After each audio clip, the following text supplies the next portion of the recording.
Hello. I feel the lighting is not. It's not the best right now. Hold on, y'all. Hold on. Let me go get a light. Hold on. Wait. I'll be right back. We're about to have our Thursday live. Okay, our Thursday chat with me today is such an important topic, so you definitely want to stay tuned. But I just realized that I'm looking a little faded, so just give me a second.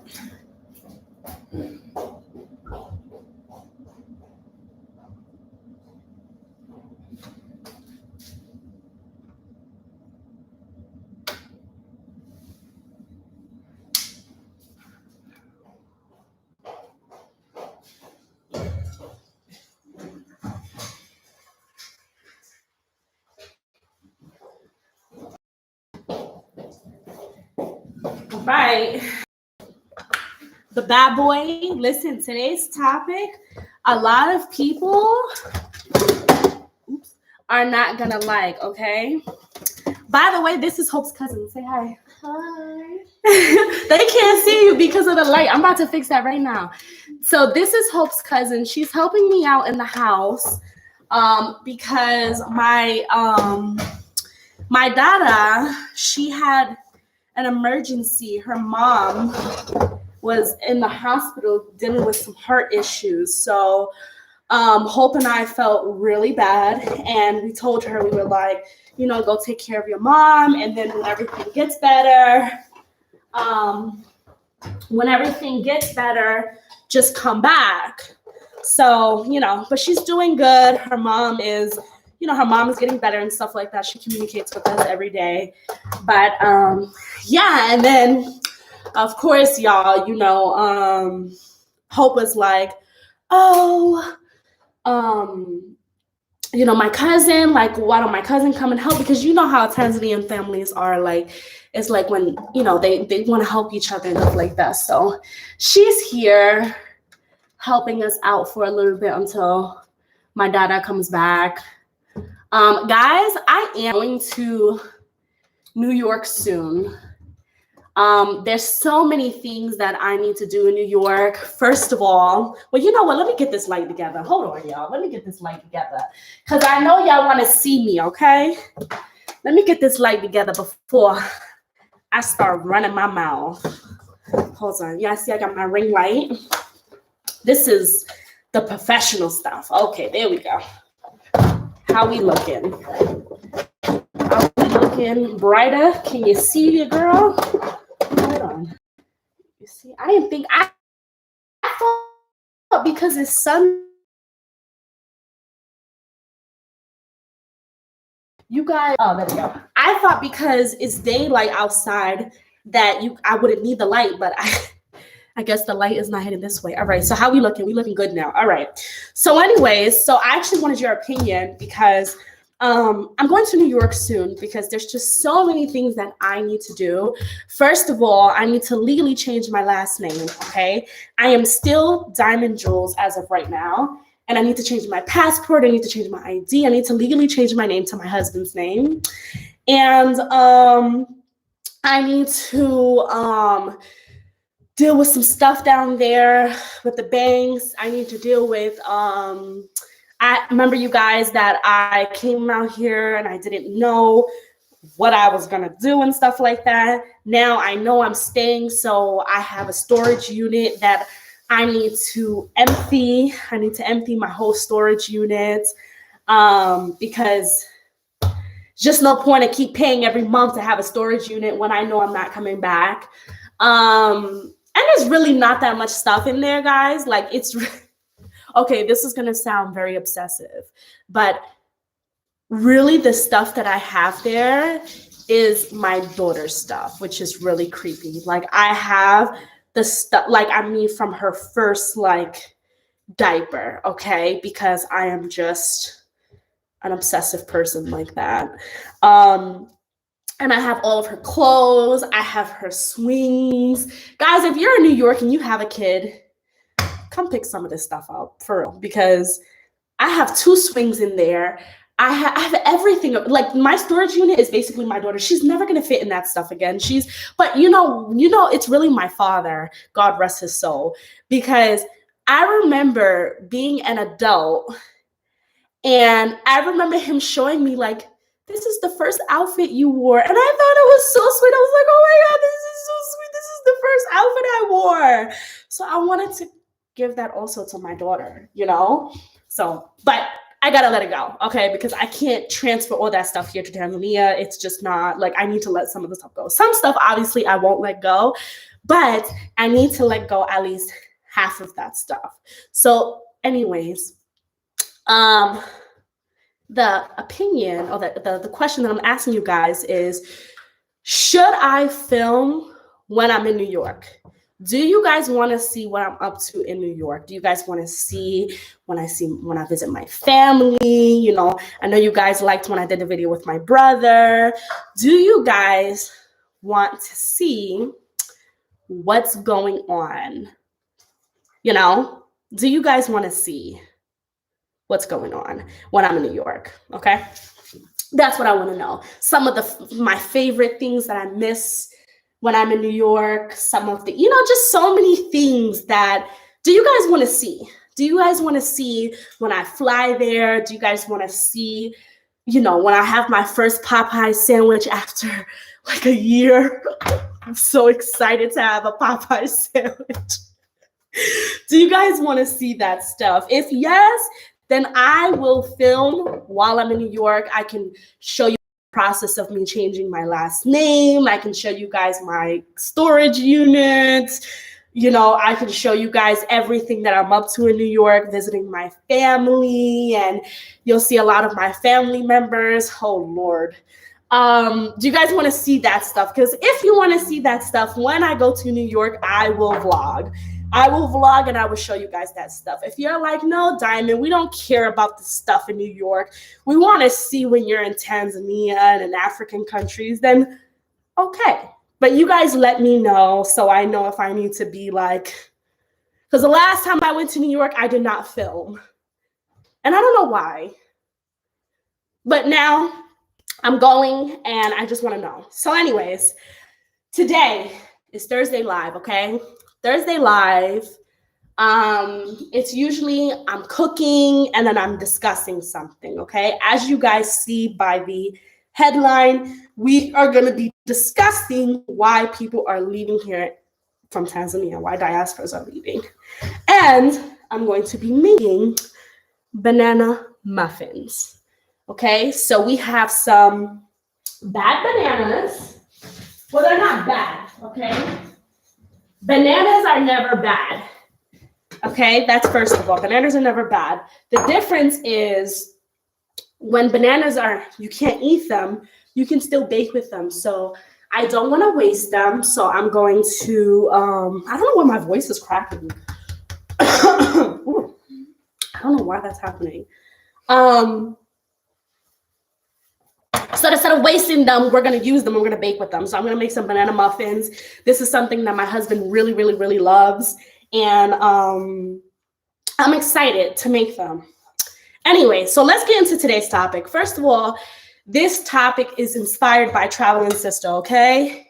She posted a video today that I felt was just, I had to watch it twice, guys. I felt like it was genius. I was like, Kat, you nailed it down. Like and her co-host, like I was like, I cannot explain how genius this video was.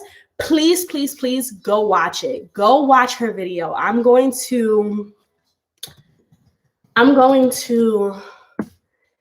put the link right in this bio. I'm on YouTube, not on Instagram, Diamond. I'm going to put it right in these comments so you guys can see the original video.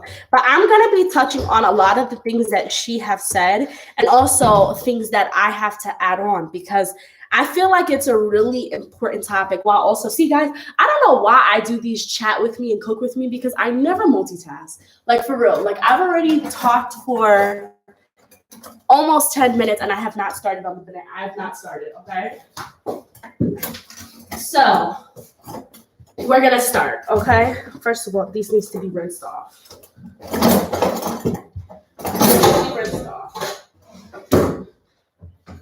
Okay, so if you see me looking down, it's because I'm looking at my list, because I had to write some stuff down, because this is such a serious topic, it's not even funny, because I feel like a lot of people from the West, they want to come down here to Tanzania, and they have this complete wrong perception in their mind, and then they come here, and then they're disappointed, and then they leave, and they either want to bash Tanzania or they just want to, and the truth is that they are just going based off other people's experience, and it's like, okay, I'm gonna do this, or they just think, oh, this is like, anyways, we're gonna get into this. So this video, this live stream is gonna be focused on why so many diasporas are leaving Tanzania, okay? First of all, the biggest thing is that people don't do enough research. I cannot stress that enough, okay? You guys are looking on Google. You guys are even looking at,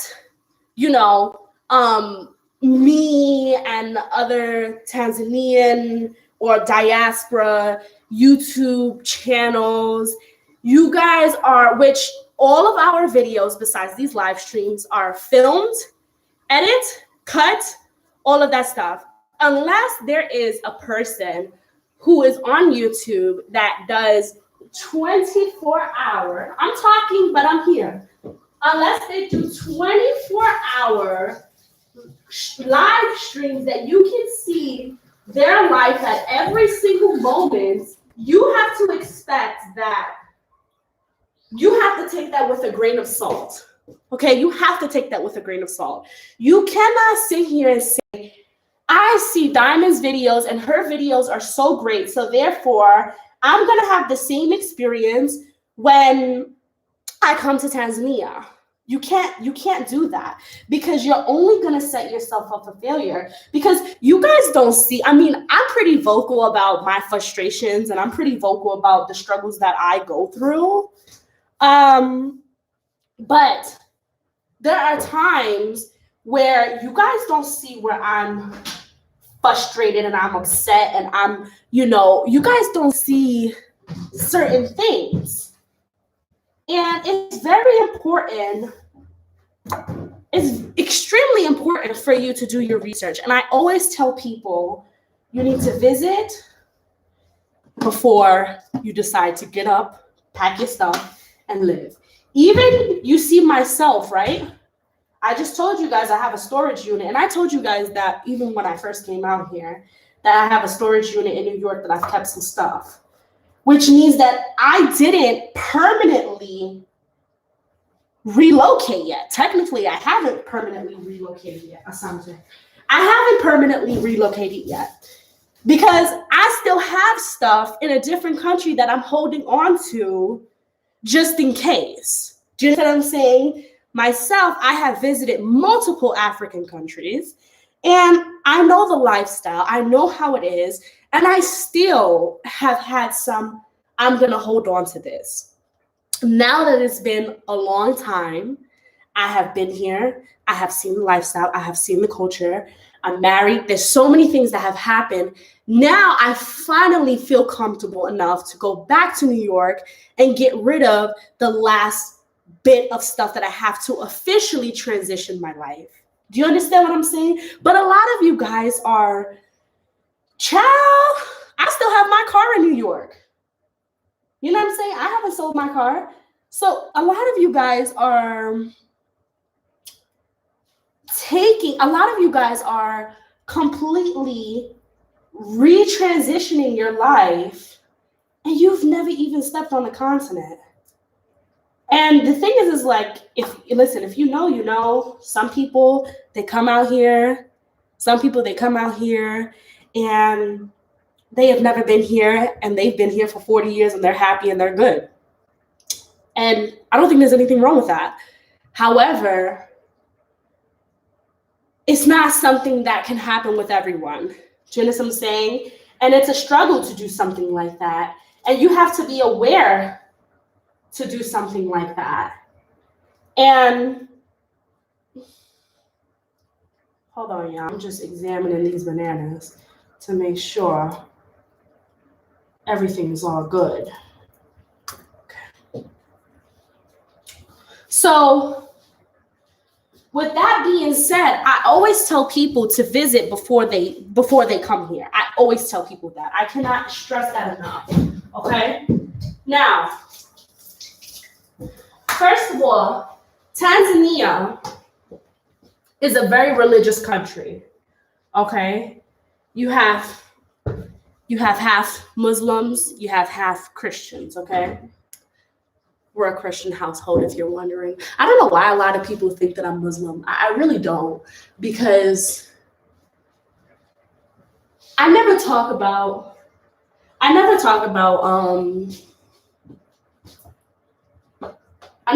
being a Muslim or anything like that, but a lot of people have the perception that I'm a Muslim. I don't know why.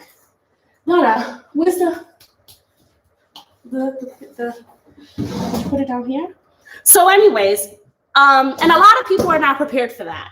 When you stay in a Muslim America, I don't know what America is. Is America a Muslim country? No, America is not a religious country. Hell no, it can't be. There's no way America could be a religious country, because you get away with everything in America. So with that being said, with that being said, I can use this. It's fine. I can use this. I'm just gonna mash up my bananas, so I have my really ripe bananas, and I'm gonna mash them up. So, anyways, with that being said, because Tanzania is such a religious country, there are certain ethics and standards that are expected of all people. They don't give a flying F where you're from. You can be from London. You can be from New York.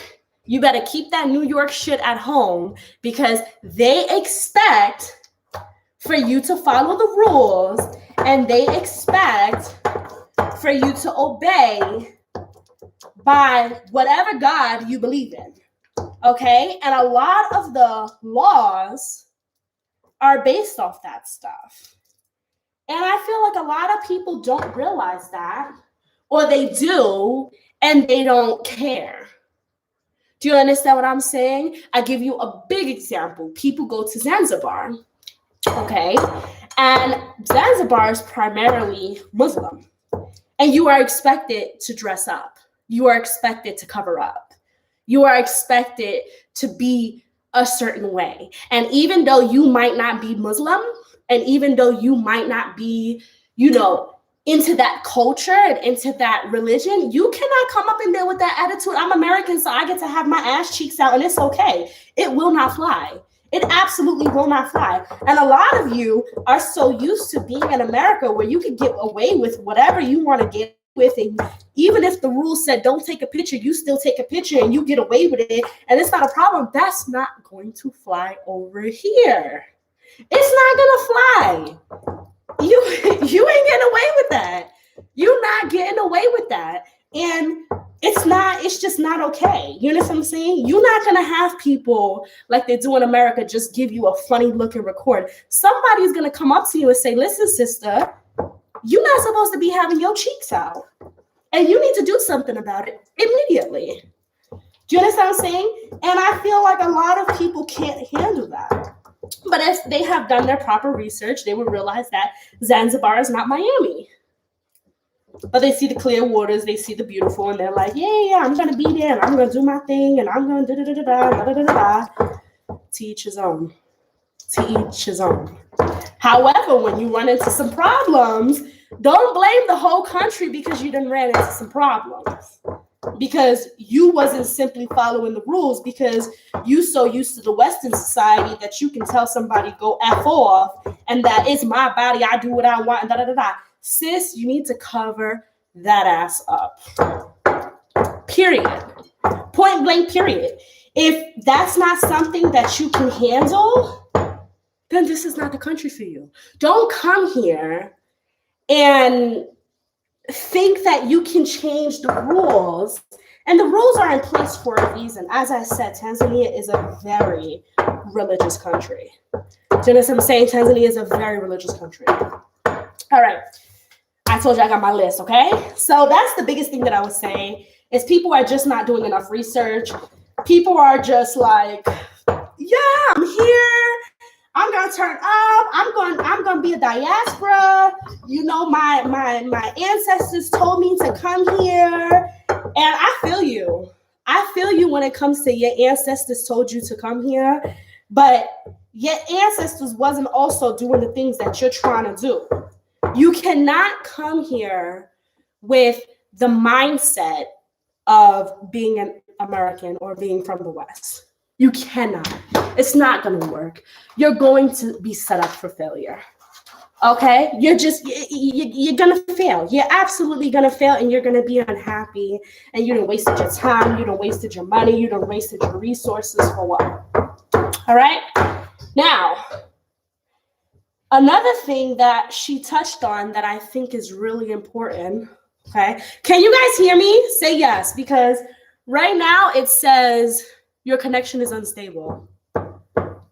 So let me know if y'all can hear me before I keep talking. Just comment yes, you can hear me. Okay, you can hear me. Okay, good.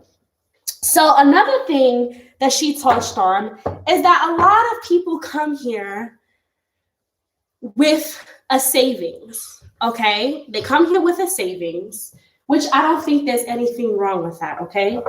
You come here with a savings, and then the problem is that you use up your savings, and then you get upset at the fact that your savings is gone, and you try to say that the reason why, like, oh, I thought Tanzania was so cheap, and how could this happen? I don't have my savings. I need to go back to America. I need to go back to wherever it is that you want to go back to, and all of this stuff. I'm a measuring cup, y'all. And all of this stuff. And let me tell you something. I just don't understand that concept, because no matter where you are in the world, you need consistent income. Okay? So you can come here with your savings and set yourself up with housing, set yourself up for a couple months, set yourself up for this, set yourself up for that. And you can have a side hustle and have something going on to bring you some income, okay?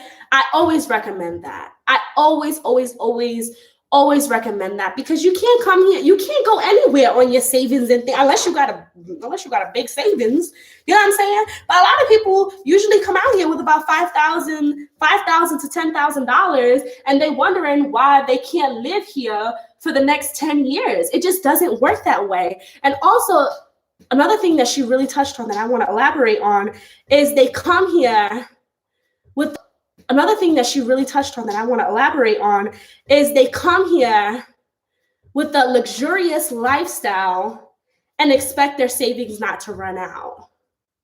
Do you understand what I'm saying? Which, listen, I can admit, y'all, I have a little taste of luxurious lifestyle, okay? I could show you my pantry right now and you would be like, diamond. Okay? You'd be like, diamond, okay? Let me tell you something. Let me show y'all something, okay? So, all right. Yes, ma'am. I got some Fruity Pebbles here. All right. This box of cereal is about, how much was this box of cereal? Hold on, let me use the conversion. Y'all gonna gag. If you from America, you gonna gag. This box of cereal, hold on. Let me convert it. Y'all ready for this? This simple 11-ounce box of cereal $12. And I know y'all gonna say I'm crazy for buying it. However, I do got some luxurious taste. This box of cereal cost me $12. In America, this box of cereal would have cost me no more than $3. Okay? The reason why this box of cereal is so expensive is because this box of cereal was imported. Okay? It's marketable because they know the only people, ain't no Tanzanian person about to go buy this box of cereal. Okay? They know the only person who's gonna go buy this box of cereal. Oh, can you close the front door for me? Because I think I feel a mosquito bite. It's fine. Okay. So the only people who gonna buy this box of cereal is people like me, okay? Who is like, I need my Fruity Pebbles. I don't care how much it costs. You know what I'm saying? However, if I came here on a life savings, okay? Let's say I came here on a life savings for $5,000, okay? And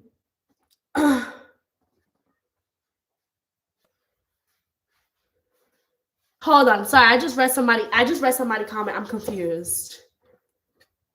It said that really then why she said she's Puerto Rican, Indian, Tanzanian, and Ethiopian. No, I think you're misunderstanding. So you saw D&H Adventure Instagram, and what the Instagram on the bio says is that I am Puerto Rican and Indian, and my husband is Tanzanian and Ethiopian. I am not Tanzania. I wish, but I'm not. So that just distracted me because it said Puerto Rican. So that answers your question. D&H Adventure is me and Hope Instagram together. It is basically our Instagram where we share our, life journey and blase. And then it's talking about both of our nationalities coming together and da-da-da-da. Anyways, back to this. So I just wanted to answer that because it spotted out to me anyways. So this box of cereal is $12. If I came here with a life savings of $5,000 and I kept, okay, mind you, y'all, I got like 4 of these. Okay, so imagine I spent like almost $50 just on cereal. Okay, I'm absolutely crazy. I got this one, y'all. Let me show you. I got.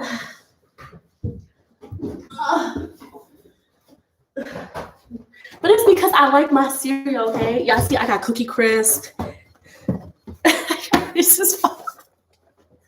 They making money off of me. But anyways, if I came here on a life savings, okay, and I really need to start on this, but if I came here on a life savings and I went and bought this cereal every week or every other week for, I think, because this one is 1 pound and 7 ounces, I think this one's like $15, and I spent all this money on this foreign food and all these things that's imported, my life savings is gonna go quickly, okay?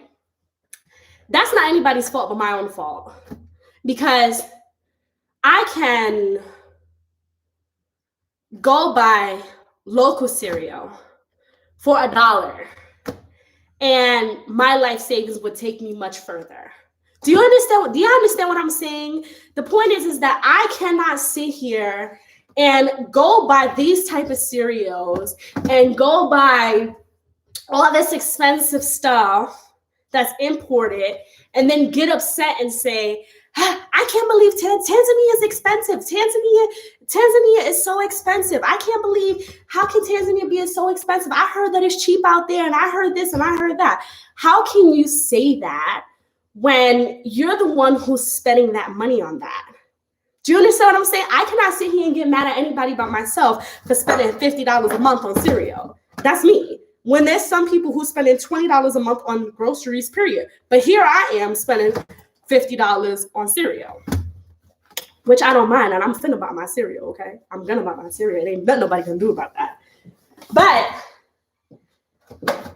I have income coming in, so I can do that. I'm not using my life savings.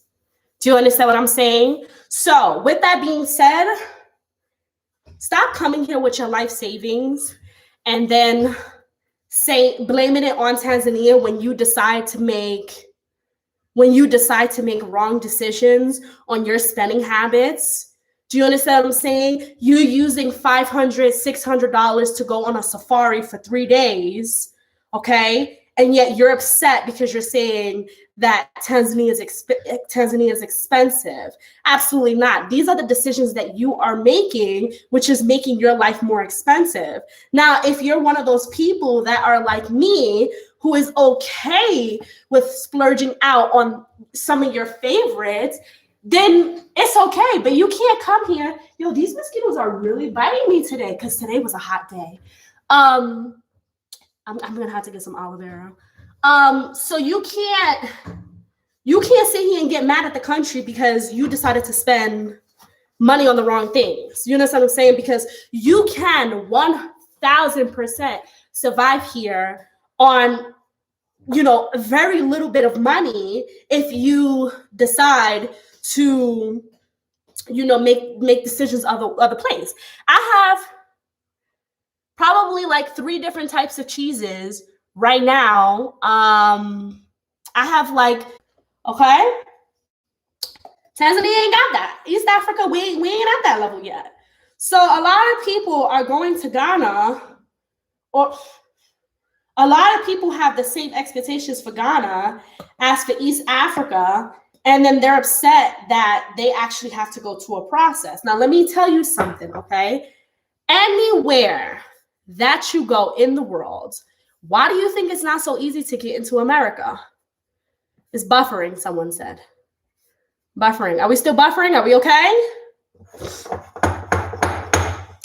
Yeah, it is hot today. I am not feeling this weather today. It is hot. I got these mosquitoes. I need to get some aloe vera from outside. Are we buffering? Are we here? Comment yes, so I can keep talking. Comment yes if we back. Okay. Another thing I really like. You see, I have a lot. Let me tell you something. In my pantry, I have a lot, okay, of Western products, okay? These are my nacho chips that I eat with my guacamole, and I love them, okay? But I spend maybe like $6 just on this bag. But for me, it's worth it, okay? For me, it's worth it. But you can't be coming here on your life savings, out here buying cereal and all this stuff, and then be like, why is it so expensive? Why is it so expensive? It's because it's things you buy. Okay? Another thing that I have here. Hope he trying to kill me as much money as I be spending on my products. Granola. I think this was like $11 that I eat on my yogurt. Like $11. Okay? Don't be like me. Don't be buying these Western products. But some Western products I feel like I need. Like, you know what I'm saying? Yeah. So, you know what I'm saying? But if you come out here, see, look, let me give you an example, okay? Let me give you an example, the difference between me and my husband, okay? So I spend $11 on this, right? And my husband, for his snack, I don't even know what this is, okay? Maybe y'all do. It's not even in English. This is a snack that he has, okay? It looks like I don't know what this is. It looks like a nut surrounded by sugar. It's a sweet, okay? He spent 50 cents on this whole bag. 50 cents he spent on this. And I'm spending $11 on something. That's the difference between me and my husband, okay? So, anyways, I was talking, I don't know what it is, but he really enjoyed. What would you call this in English? Do you know what this is? What is this in English? He loves it though. I don't know. You don't know in English? In Swahili, tende. In Swahili, it's called tende. In English, I don't know. What is it? Is it like a nut or like a berry? It's squishy. When he gets here, We gonna ask him. Remind me. When Hope gets here, he should be here in a little bit. We gonna ask him what this is in English because yeah, he spent about 50 cents on this, and I spent $11. Okay. So, hello. Yeah, the red one. No, I wanted it in English. I know what it is in Swahili. What is it called in English?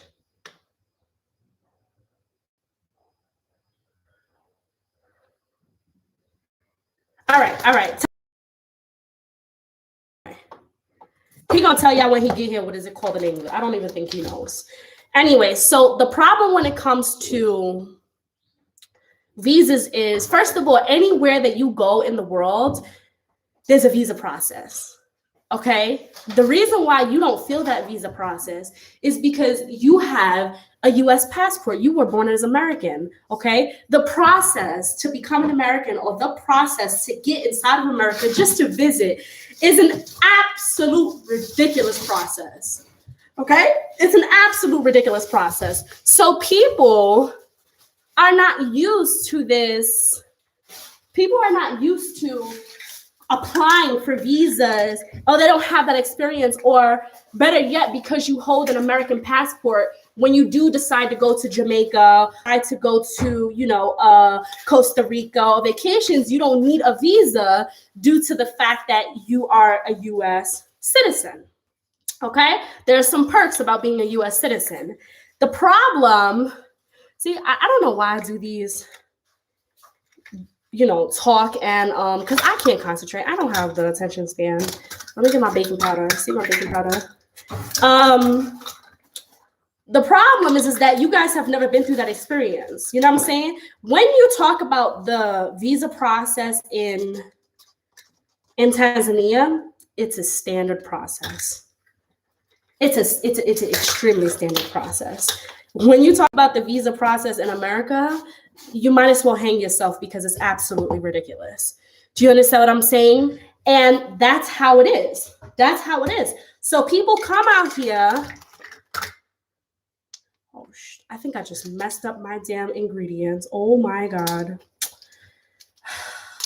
I'm trying to talk and do something at the same time.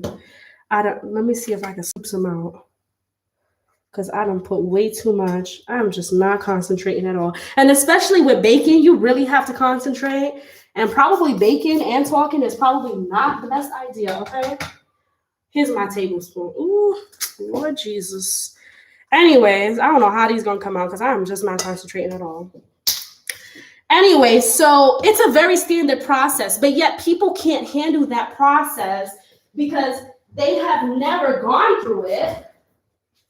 They have never gone through it as a foreigner. So when the immigration officer is asking for their income, when the immigration officer is asking for money, obviously everything runs off money. When the immigration officer is asking for where they live, the whole process, people are super overwhelmed and they blame it on the country. But let me tell you something, honey. Anywhere you go, you're going to run into that same problem. You know what I'm saying? Because you cannot get residency. And let me tell you something. People have been living in America for over 20 years and are still waiting for their damn citizenship. They're still waiting for their residency. Still waiting for their green card. Okay? It's still happening. It's absolutely still happening. And it's a tedious process with visas no matter where you go. That's the whole moral of the story is. It's a tedious process. If you don't want to go through a tedious process, then stay in your home country where you have citizenship. That's the only answer to it. You have to stay in your home country because you ain't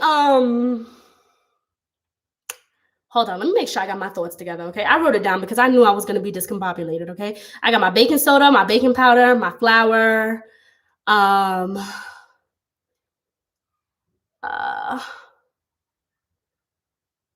need my cinnamon, okay? All right, I've got this. So it's gonna be that process no matter what. Okay, stay in your home country if you don't want to go through that process. Period. That's just what it is. Okay. What did I do with this cinnamon? Okay.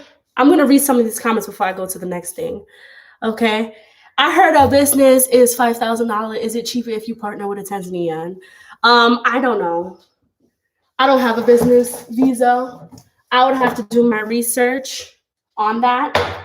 But I wouldn't be surprised. I wouldn't be surprised with all of the costs together. It just depends on how you do it.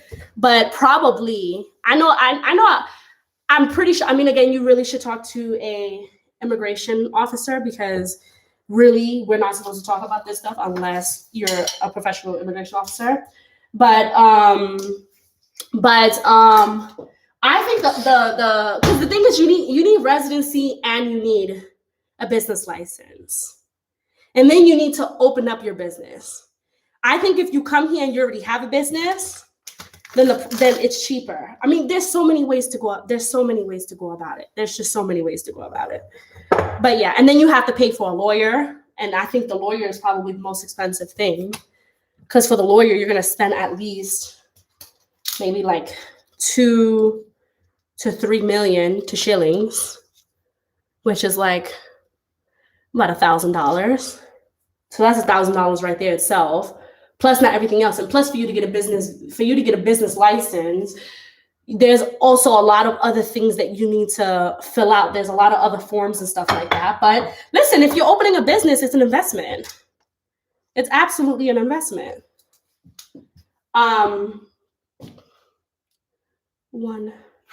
Okay. All right, we good.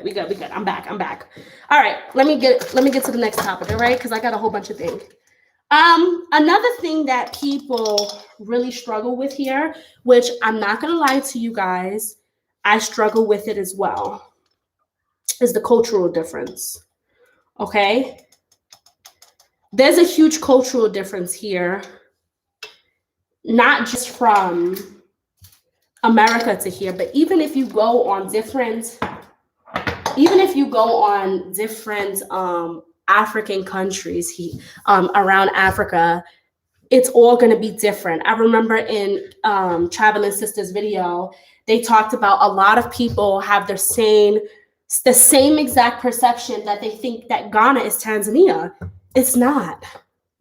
It's not. The culture is different.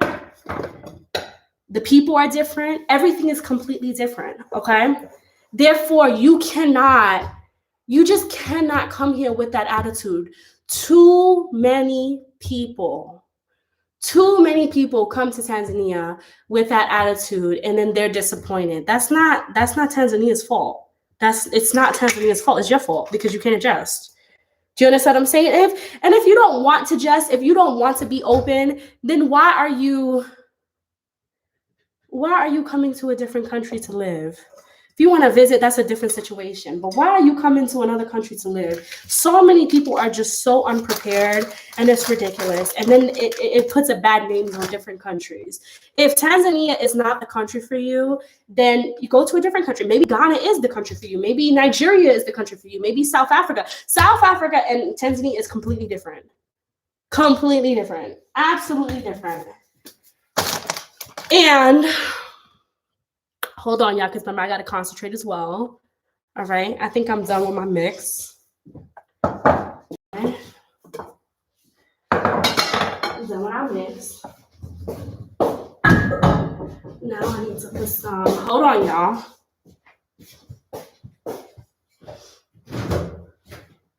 So I'm out here trying to concentrate. I should have never did this at the same time. I'm out here trying to concentrate, and y'all out here distracting me. That's too much meat. We're not going to eat all of that. This is enough though. This another day. We won't eat all of that. So a lot of you guys are coming out here with the perception that, oh, I know, I've seen movies on Africa. I know that's how it is, and I've seen, like, I know exactly what it is. And then you're just completely disappointed when you get out here. Do you understand what I'm saying? Oh, I've been to Africa before. I went to South Africa, so I know that I'm gonna love Tanzania. Absolutely not, because Tanzania and South Africa are very different. First of all, we ain't even gonna get into that, okay? Because South Africa itself got some places that it ain't so safe. All right? It ain't so safe out there. Meanwhile, Tanzania is actually a very safe country. I didn't feel comfortable going out at night in South Africa, but in Tanzania, I've walked these streets by myself in the middle of the night, no problem.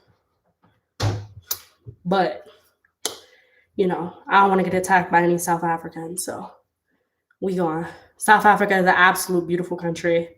It's a beautiful country. I love South Africa. I can't wait to go back. It was the first African country that I ever went to. It was the first country that I went to outside of America. First international trip that I ever went on. And I remember people thought I was crazy. It was like, the first time you leave the country, you're going to go to Africa? I was like, hell yeah. Sure am. What's the problem? And it was the best decision I ever did because South Africa really opened up my mind to a lot of things. It really did. It opened up my mind to a lot of things, okay? So, yeah, someone just said Africa is huge.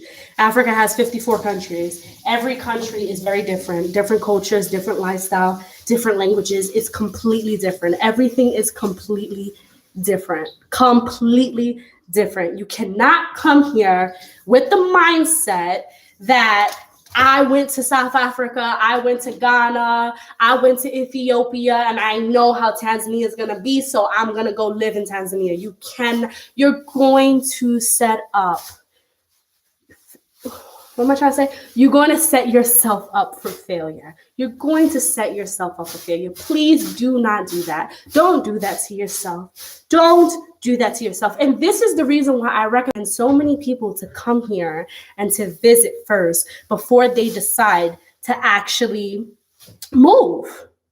You know what I'm saying? So many people I speak to people on a daily basis that's like, yeah, I'm moving my life from America, I'm moving my life from Canada, I'm moving my life from Australia, and I'm moving to Africa. And and I'm like, have you ever been on the continent? No. The country?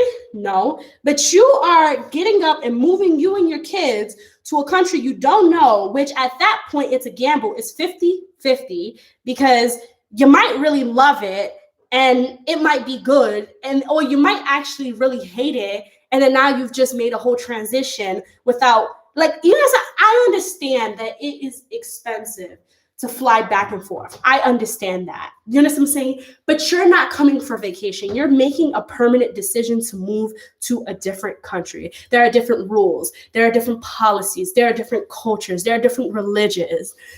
Please take the money. Okay, y'all got me out here spitting. Please take the money to take a plane ticket and come out here and visit first before you decide to make that permanent move. Okay. Now, I'm going to keep going, all right? Because I told y'all I had to write things down, all right? I had to write things down because this is a serious topic. Let me tell you something. This is a serious topic. This is a very serious topic. And I feel that a lot of people do not take it serious. And I am on here, and Traveling Sisters on here, and all these other YouTubers, I can't talk, are on here to let you know what it is, okay?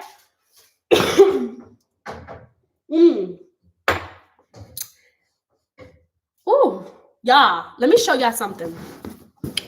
Right here, everything that you see right here. So we got my cereal, we got my nachos, we got my granola, and we got y'all, if y'all find this in Tanzania, don't buy it. I thought it was going to be like, oh my God, what's the name of these? Why can't I remember the name right now? Help me. So all of this right here, these foreign products, Cheez-Its. Yes, I remember Cheez-Its. Okay.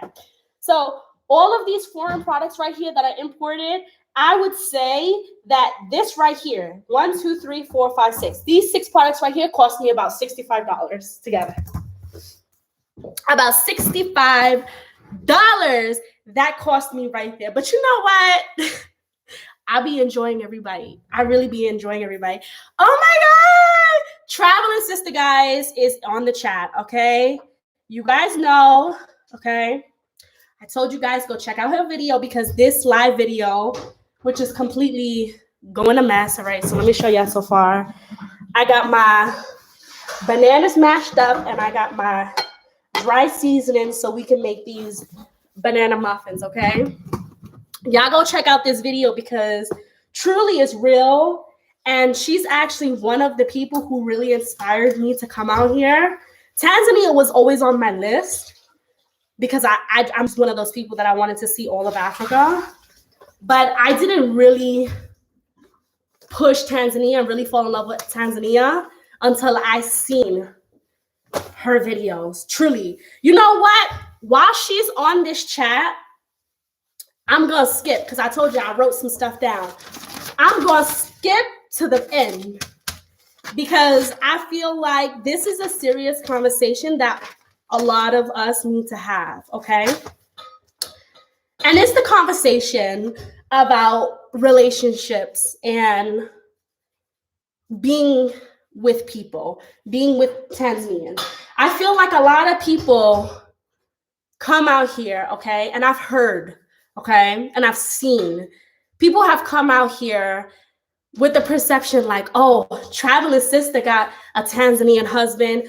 Oh, Jules on the Run got a Tanzanian husband. I'm finna get me one. Okay, first of all, sister, they ain't that easy to find. All right? That's number one. Okay? There are amazing men, okay, everywhere in the world, okay? But you cannot base your relationship based off other people's relationship. That's number one. So you really need to get that nonsense out of your head. Do you understand what I'm saying? And at the end of the day, you don't know what happens behind closed doors. You don't know what's going on with Kat and Freddie's relationship. You don't really know what's going on with me and Hope's relationship. I mean, I'm going to let you know we well happy and taken care of. That's number one. But the moral of the story is you don't know what's happening. You don't know the struggles that we go through it. And I really do think that Kat and I need to make a video about, you know, just cultural differences, because when we talk about cultural differences just with outside people, imagine the cultural difference when you're intimate with someone. And I feel like, you know, I spoke to somebody, I had a consultation with somebody actually, and she told me that she was in a relationship with someone who was from Tanzania, and she realized the cultural difference was just too much, so they broke up. And I feel like people just glamorize our relationships because we've married Tanzanian men. And you know, Kat and I are very close friends. You know, we're like big sister, little sister. And from both of our experience, neither of us was looking for a man. They came to us, you know what I'm saying? And we were on our own personal journeys, and we happened to meet these really great men who we have married. Do you understand what I'm saying? Neither one of us have came out here the way a lot of you are coming out here. Like, I'm finna go to the club and I'm finna find me a Hope. I'm finna find me a Freddie. I'm finna find me one because I know these girls came out here and found these men. Do you understand what I'm saying? That needs to stop. Like, for real, on the one-on-one, on the contrary, on the, like, it needs to stop. It really needs to stop because you're setting yourself up for failure. And when you have that failure, you are now putting this image out there. Oh, Tanzanian men ain't nothing and they ain't good and they ain't this, because you've had a bad experience. But the reason why you've had a bad experience is because you put these expectations on yourself based off somebody else's relationship. And I don't think that's okay. I don't think that's okay at all. So stop coming here to Tanzania and saying that you want to find the type of men that we have found because of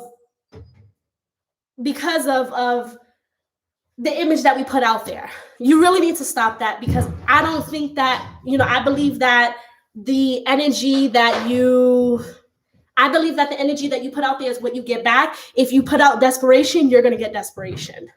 Absolutely. You're going to get somebody who is absolutely no good, who doesn't want the best interest of you, and then you're like, well, why didn't I get my African king? Why didn't I get my African king, or whatever? And it's because you put that desperation energy out there, and the people who look for that desperation energy out there is just looking for somebody who's a foreigner who just wants to get with you really quick, either for one night, or they're looking for somebody who, they're trying to get to America. Meanwhile, you're trying to get to Tanzania. There's so many things that's out there. But if you mind your business, you do what you need to do, you get on your journey, okay? Y'all energies, y'all will meet. You and that person will meet. And y'all will meet without even realizing that you've met your soulmate. You understand what I'm saying? If he's Tanzanian, if he's from Ghana, if he's from Nigeria, if he's from South Africa, if he's from Zimbabwe, it don't matter. Do you understand what I'm saying? You might come out here and meet a Black American, a diaspora that you've fallen in love with. Stop trying to limit yourself because you have all of these ideas in your mind. At the end of the day, men are men. There are good men, there are bad men. No matter what. There are men no matter where you go. So you need to have those same red flags, those same energy, no matter where you go. But also understanding that there are cultural differences, and you do need to be aware that sometimes, some things are not red flags that you think are red flags. Some things are just actual cultural. And that goes back to, if you understand the culture and you understand the people out here, then you will understand your man, if that makes sense. The more I learn Swahili, the more I learn about Tanzanian culture, the closer I feel to my husband, for real. Because I understand more now why he does some of the things that he does, if that makes sense. I'm like, okay, it's not a you problem. Like, I see, okay, maybe I'm tripping. Like, this is actually the culture, and you're not doing this to offend me, or you're not doing this to, to be spiteful or something like that. This is actually how everybody lives. And I have to step back with myself and realize that I'm on their territory. They don't have to adjust. I got to be the one to adjust because I came here. With that being said, I'm going to have some water. Okay? So that was one of the topics that I did want to talk about, but we're going to get back on here, okay? So another one of the things that Kat touched on her video that I feel is super important, okay, which, again, if y'all want to watch that video, click on that link. So let me see if I can pin it. Hold on. Go check that video out because, for real, it's so important. Is another one of the things that they touched on that I felt was so important, that was like, to be honest with you, it was a slap in the face for me as well when I came out here, is when it comes to the schools, okay? I have a lot of people that I know that are coming out here that have children, okay? And they have the assumption that, okay, my kid is going to go to school. And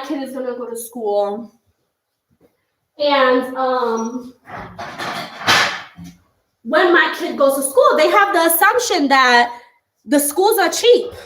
They're not. And let me tell you something. There's a different price for a Tanzanian person and for a foreigner. Okay?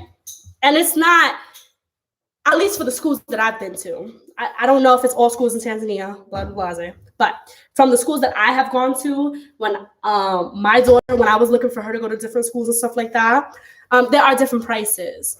And on the sheet, it says Tanzanian price and it says foreign price, okay? Don't get mad at it. It is what it is. You got to deal with it. this is why you have to do your research before you come out here. Okay. Now, that was actually something that I will admit I did not do my research when I came out here when it came to the schooling system. I don't know why. But I didn't. Okay. So for me, it was a slap in the face, like, oh, whoa, okay.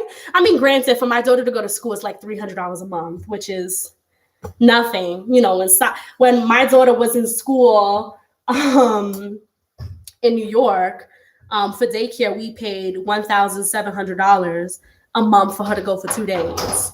And it was $300. It's $300 for her to go to school every month for daycare. But it's a different price when you start going into preschool, high school, junior high school, all of those things. So you do need to be aware of those prices. Now, there are local schools that they can go to that are still private, but they're also excellent schools, okay? They're also very excellent schools, okay? However, a lot of them are very strict. A lot of them are really strict. I actually could tell you a story. Hope's little brother is 13, and he comes to our house pretty often.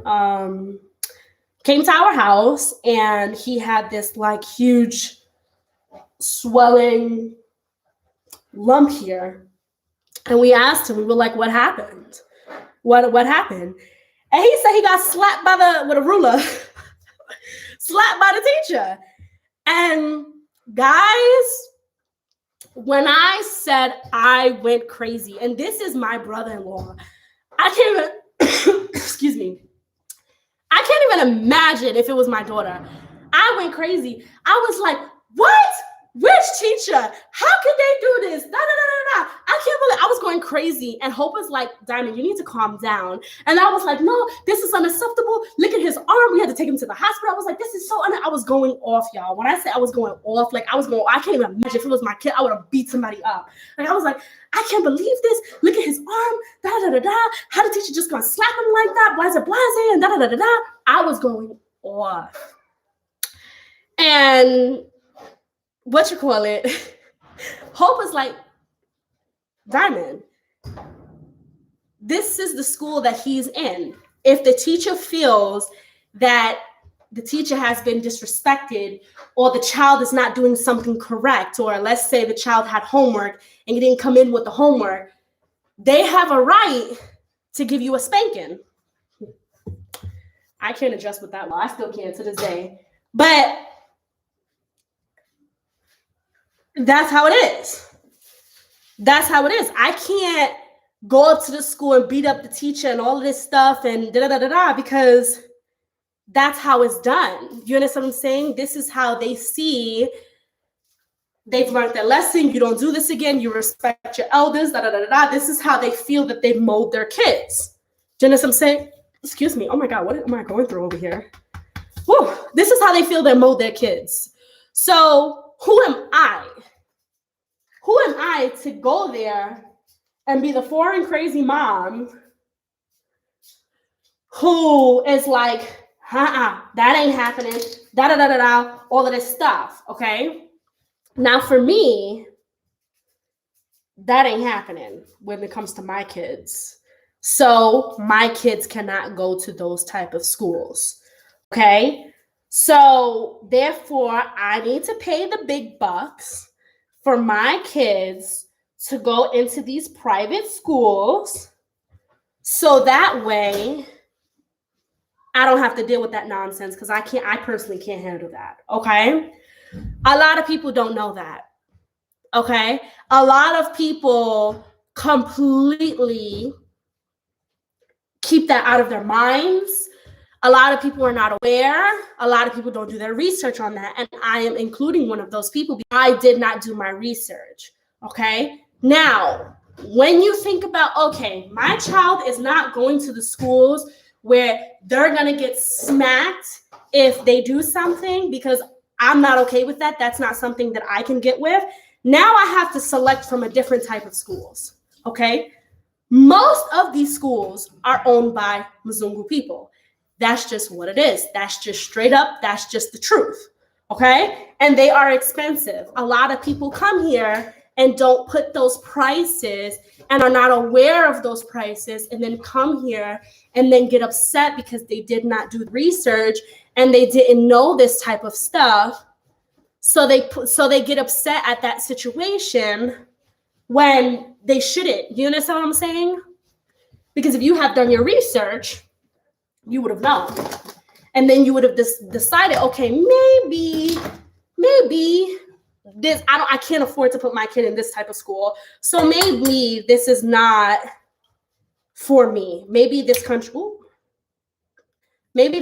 is not for me. A lot of people come here and are surprised.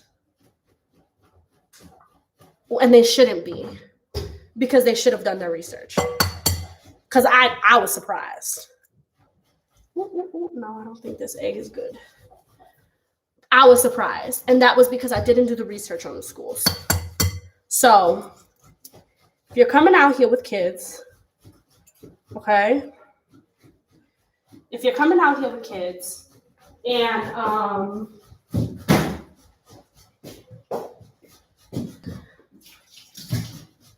do the research on the schools when you start budgeting, because if you have 3 kids and you're trying to budget how much money you need, don't you need to include those school fees? You need to include those school fees.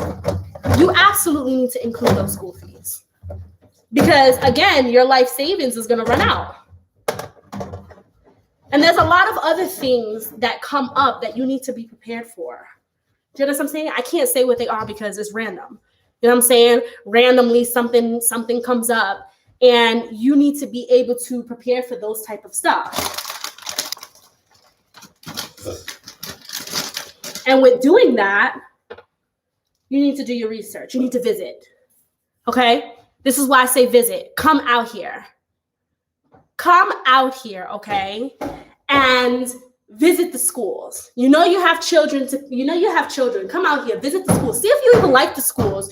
Find out how much are the cost of the schools. Go to the grocery store. See how much is the price. Do you understand what I'm saying? A lot of people want us diasporans to tell you from the West how much things cost. But the cost of my living and like the cost of, let's say, my friend Traveling Sista's living might be completely different.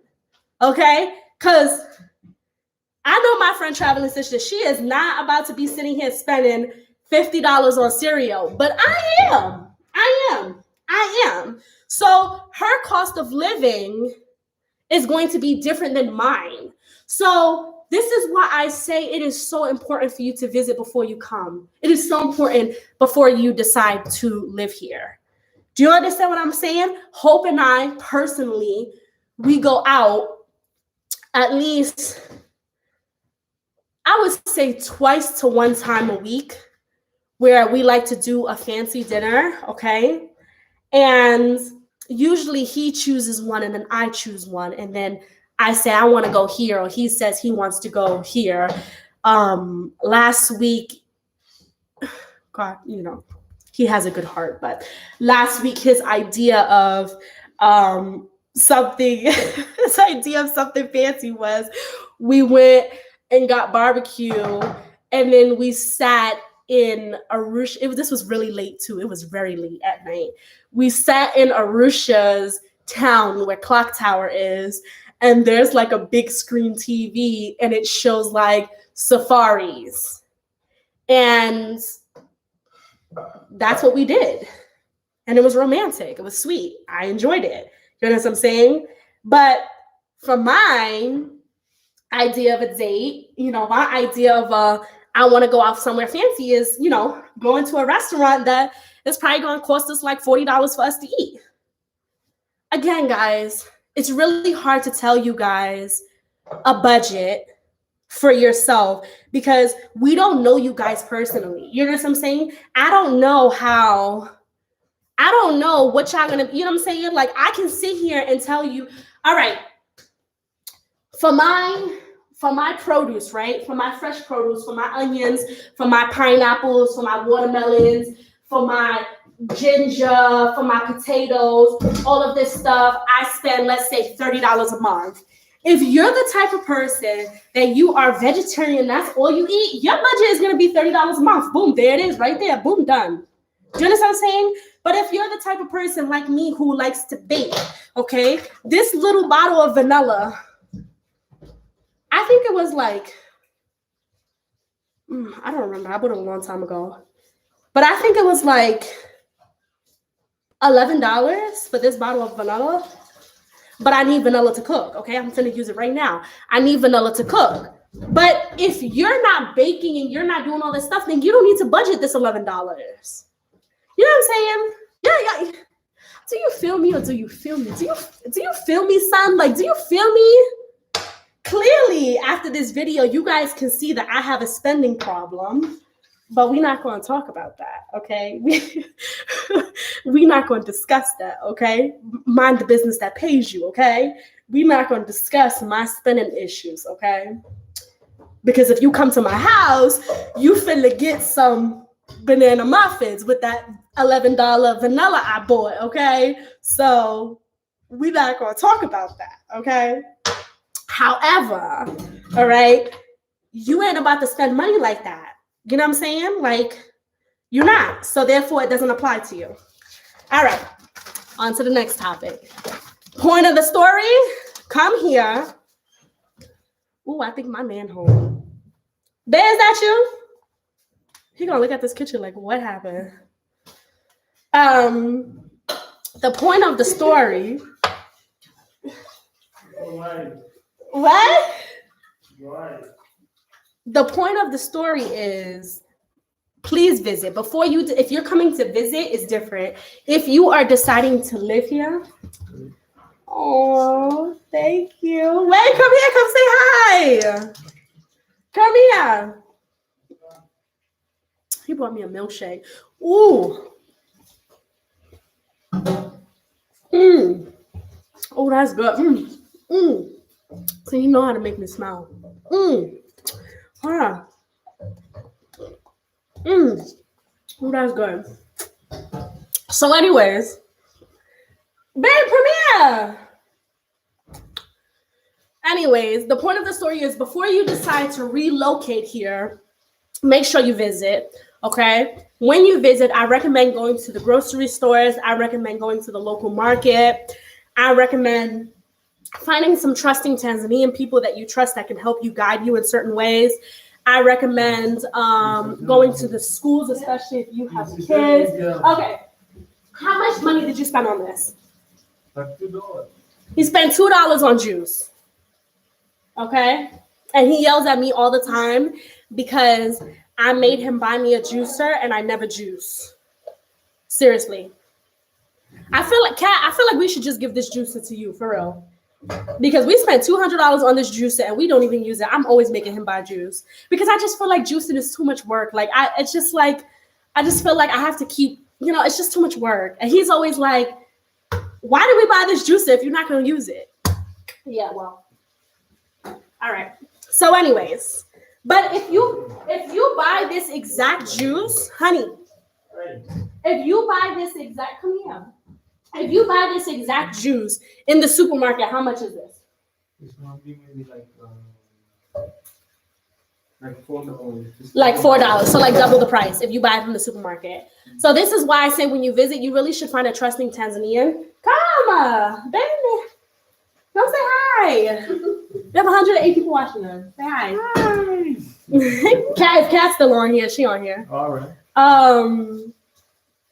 Hope don't like being on camera. Y'all know this by now, though. He never like being on camera. Yeah, fresh juice is healthier. You're right, but I just don't have the patience. When I want a glass of juice, I just want to go in the fridge and get me a glass of juice.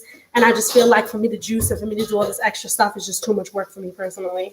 Like, for real. Like, it just is. Everything you don't make it. I have everything, but I don't make it. Even this one. Okay, that's not fair, Hope. That's not fair. Because he just bought these passions to motivate me to mango, passion. banana, pineapple, everything. So you just want to embarrass me on this live? avocado, machine. I'm gonna juice for you tomorrow. So He said we got banana, mango, pineapple, passion, everything. The name of the thing is concept. Okay, so guys, I answered the question. This is called what? That What's in it? date. Date. It's called date. What's inside of it? No, it's just inside. It's All just right. a seed. So this is what it's called, date. Oh, pull up you. Oh, Messiah. That's grapes, honey. They can't see that. It's your date. Dates. But honey, they can't see. So, Honey, can you see? but it's date. So Date. that's Hope's idea of a snack, and that's like 50 cents versus mine, which is like $10. You know what I'm saying? So again, it's based off how you spend your money. Anyways, so I feel like another thing is when people come out here, they don't have an open mind. You know what I'm saying? They have this idea in their mind, or they have this really nasty attitude that they're going to come here and they're going to have the same attitude that they have in the West. And if you come out here like that, you're going to be very unhappy because people are not going to adjust to that. You have to remember that you're in somebody else's house. You need to adjust to the lifestyle here, not vice versa. No one is going to adjust to your lifestyle. No one is going to say, okay, because you're American, you're allowed to talk to me like that. Okay, because you're American, you're going to, I'm going to allow that disrespect from you. No one. Absolutely no one. No one is going to allow that. So therefore, don't even bother. If you're going to come because they realize like they feel like they have no authority. Tanzanian people are not bowing down to you because they're not with. Well, I've even heard some people like, well, I'm American, so I can dress this way. There's nothing no one can do about it. I'm American, so I'm allowed to do it this way. No, you're not. You're not. And somebody's going to tell you about yourself. Tanzanian people, they're not willing to be submissive to me, but why should they? You're in their home. Why should they? You have that like, white man mentality. Because I'm here, people have to do as I say. No, it doesn't work that way. It doesn't work that way at all. Another thing that I also have noticed myself as well is that people, and I don't feel like this is just Tanzania, this is everywhere. Do you understand what I'm saying? The cost of living is based off the cost of wages. That's everywhere. You get paid more in New York, but the cost of living is more expensive. Okay? You get paid less in Florida, but the cost of living is lower. So people come here, and let's say they want a job or something like that, and then they're upset that they're making the local wage, and that's because that's just what it like. I just don't understand. I feel like a lot of reasons why people leave really has nothing to do with Tanzanians. It's really their own personal that they're dealing with in their mind that they thought was going to happen, or they thought that people were just going to be like, okay, bowing down to them and all that stuff. And then when it doesn't happen, they're like, that's it. I don't like it this way. Do you understand what I'm saying? Like, that's just how it is. I give an example. Even when we go to restaurants, the service is not the same. It's absolutely not the same. It's not the same. And I have to be very honest. It's not the same because when you go to the restaurants here, when you go to the restaurants here, it might take the person 5 minutes just to even notice you, for real. And it's not like, hi, how are you? Welcome to da-da-da-da. How can I help you? How can I serve you today? No. Karibu, welcome. What do you need? What's up? And that's, my bad. That's just the culture. You need to get over it. That's just the culture. So really adjusting to that culture is very important. It's extremely important. And I can't stress that enough. And it takes time. It's stuff that I still struggle with. Even Kat talked about in the video about like a lot about the lateness. People come here, like Hope, he had a meeting with somebody today at 12. It's 5:45. The guy still hasn't showed up. Hope just came back home because he's like, he'll call me when he's ready. Because he's like, this is ridiculous. This is absolutely ridiculous. And to us, it's ridiculous, but to them, it's normal.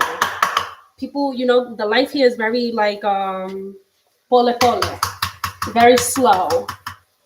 And, you know, it's not to be rude, even though us Westerns might look at it as rude, like you don't respect my time.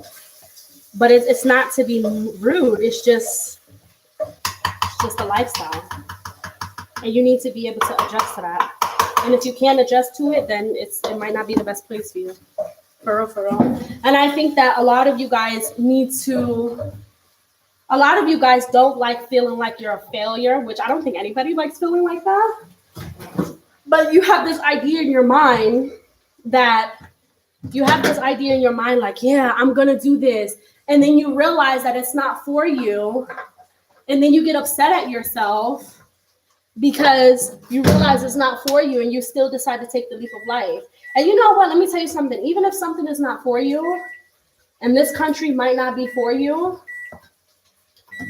let's say this country might not be for you. It's okay. Tell yourself it's okay. It's a part of the journey. I went to South Africa. South Africa is not for me.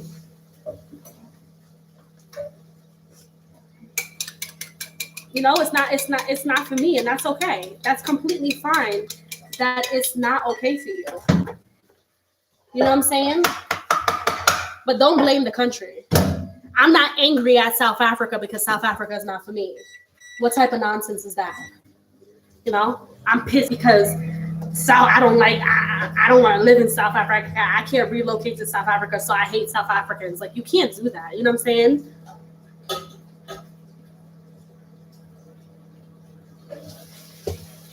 Oh, that's a good milkshake.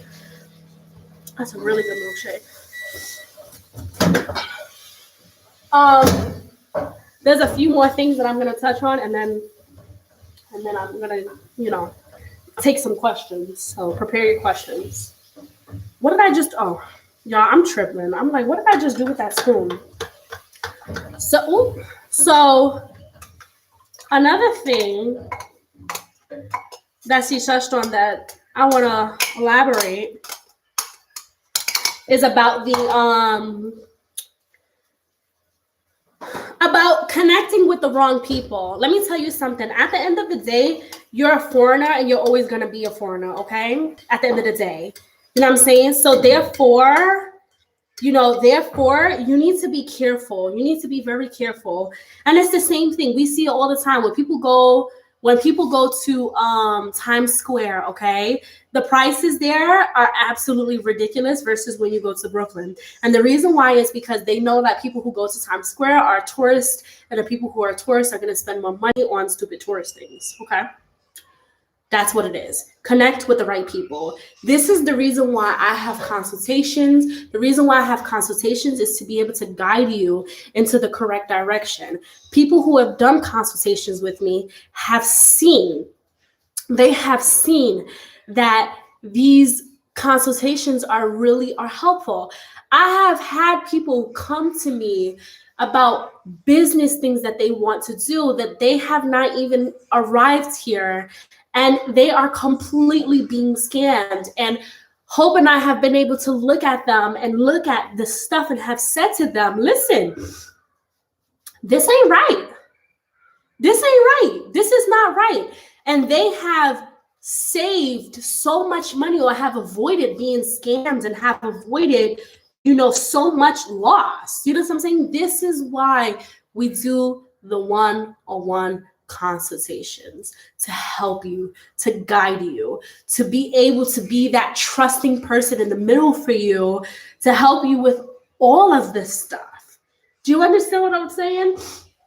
With all of this stuff. So it's important. It's very important. I mean, a lot of people have come to us so far for like relocation and all of this stuff. And y'all, look how depressing this is. This is how much white sugar I have left, and I'm about to use it.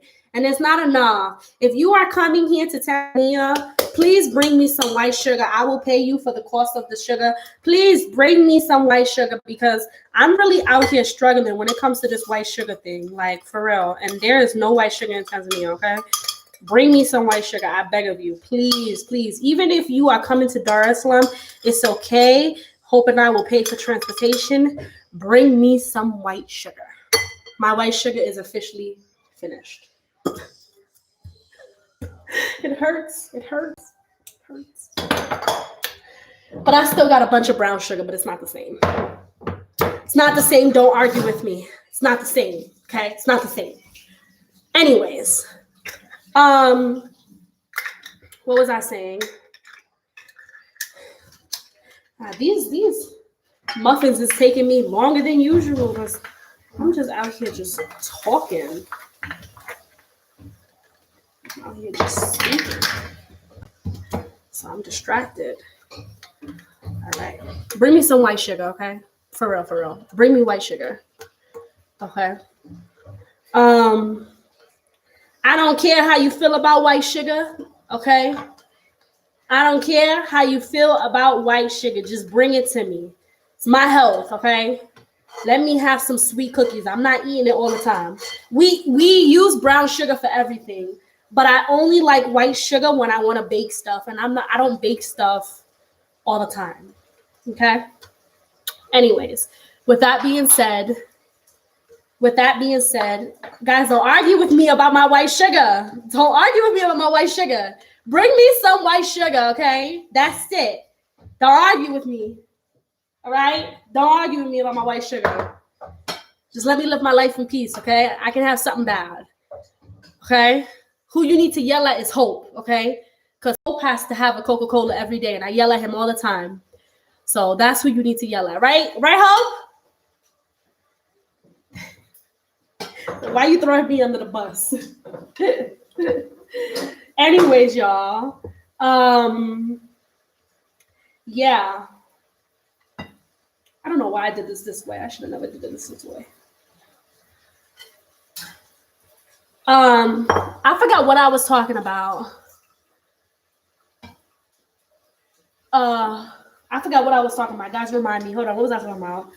I done lost my damn train of thought because y'all done distract me with the white sugar, okay? Y'all done distracted me about this white sugar. So now I'm all discombobulated.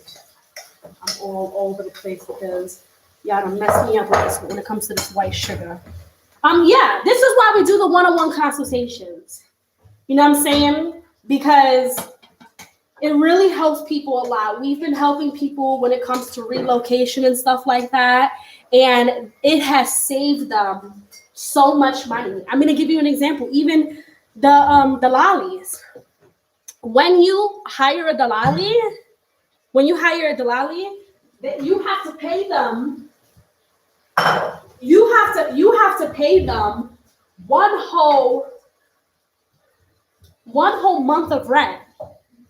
When you book with us, we have connections, but we go straight to the landlord, so you can completely avoid the Dalali. You don't need to pay anything. You don't need to. I mean, obviously, you need to, do the consultation with us, but you don't need to sit there and pay a whole Dalali.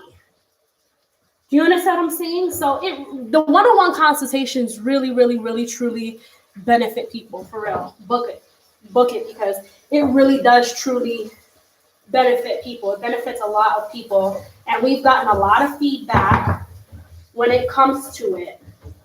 We've helped people not get scammed when it comes to them trying to do these business transactions. We've helped people get houses. We've helped people have better experiences, to help them with the experience when they come down here. We've helped people in so many ways, for real, y'all. And book it. For people who've had a consultation with me and you're in this chat right now, please comment and let people know to book a consultation, because it really is helpful. Okay. The last thing that I'm going to touch on before I start answering some of these questions, because I see a lot of comments and I'm sure you want me to answer some of your questions. The last thing that I'm going to touch on is something else that Kat mentioned. By the way, look how beautiful. My banana muffins are, it took me how long? An hour and a half, when it really would have took me 20 minutes, but it's all right. It's because I'm talking. Let's see. I need to get my muffin tray. The last thing that I'm going to touch on is people have this idea that when they come here, they think just because they're Black, they can't I'm Black, so that's it. We in Africa, I'm in Black.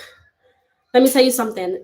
There's different cultures. Even when you are Zimbabwean and you're coming to Tanzania, you're still a foreigner. Yes, you're in Africa, but you're still a foreigner. There's still so much you have to learn. Do you understand what I'm saying?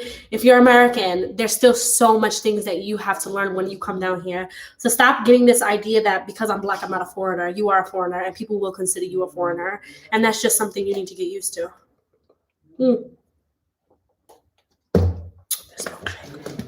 Something you need to get used to. So therefore, you need to be careful when it comes to foreign prices, okay? You need to be careful when it comes to, you just need to be careful when it comes to a lot of things. You know what I'm saying? You need to be careful because people will try to take advantage of the fact that you're a foreigner. Now, a lot of people say to me all the time, I would never know you were a foreigner if you didn't have tattoos and you didn't speak English. A lot of people would think I'm Tanzanian. You'll get that a lot as a Black American. You know what I'm saying? Because we do resemble a lot. Which makes things easier, but you just have to, you do need to have that in the back of your mind. I'm still a foreigner at the end of the day. You're still on somebody else's land, and you need to respect them, and you need to respect their culture. You need to learn their culture. If you're not open to learning their culture, and you're expecting to just be aggressive and nasty, people are not going to want to be around you. Life is going to be difficult for you, and then you're going to absolutely feel like you're not welcome. When the truth is, you are welcome. Everyone is welcome here in Tanzania. Everyone is welcome. Tanzanian people love foreigners, okay? They're curious. They want to learn from us. And you need to learn from them. And you need to just have the mindset that I'm here as a guest. This is their land, okay? The more you're willing to learn, the more willing that you are to open your heart, open yourself to the culture, and then life will be good for you. It's an absolute beautiful place to be. I don't think there's any other place that I would rather be than to live here. People are friendly. People, they love here a lot. Crime is so low. The culture is amazing. Just because it's different doesn't mean that it's not good. You understand what I'm saying? People are helpful, just the fact that I don't have a dada right now because my dada's mom is sick and we told her to take care of her mom and she's gonna come back. The fact that Hope's cousin here is here to help us. Do you understand what I'm saying? It just shows it's a very big family-oriented place. People help out. People help each other. Even if they don't know you, they will help you.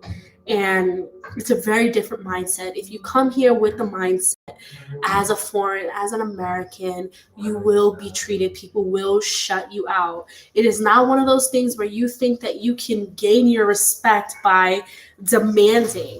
That is not how you're going to get the respect of Tanzanian people. You can demand all you want all day. That don't mean that people are going to break their backs for you. It doesn't.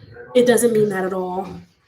You understand what I'm saying? So just be aware of that. So right now, as I'm waiting for my muffin pan, I'm gonna take some questions. So ask me some questions. I'm gonna read them in a second.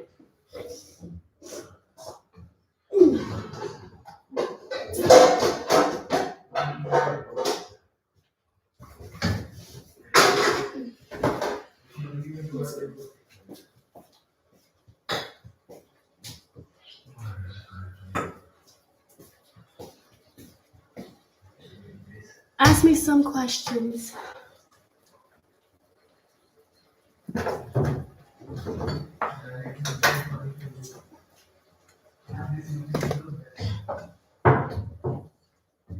Where is that pan? Babe, can you help me for a second?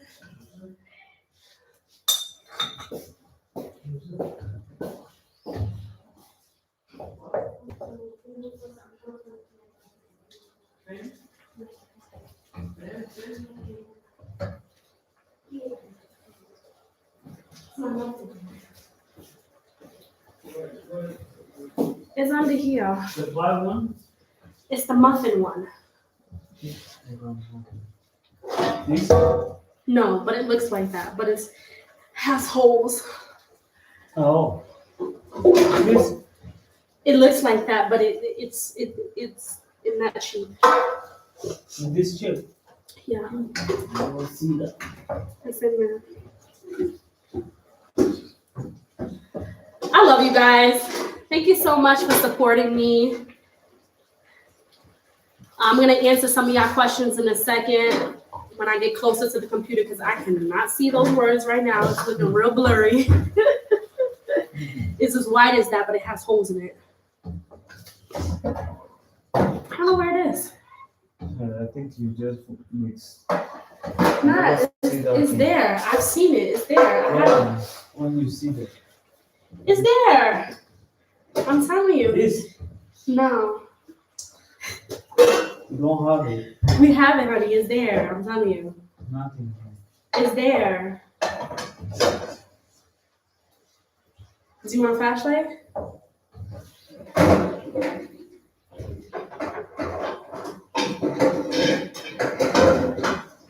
This machine?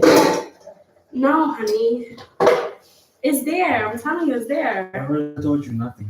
Baby, it's there. I'm telling you, it's there. Yes. It's as wide as this, but it has little holes in it. So. It's a muffin pan. It's there. Sorry, y'all. Technical difficulties.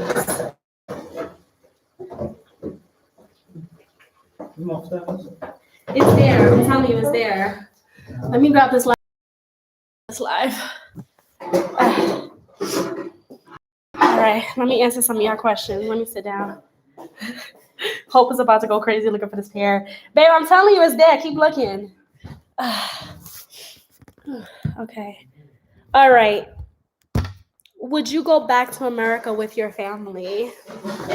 Do you mean to live or to visit? I told you guys that I'm actually going to be in America very soon. I'm going back to New York.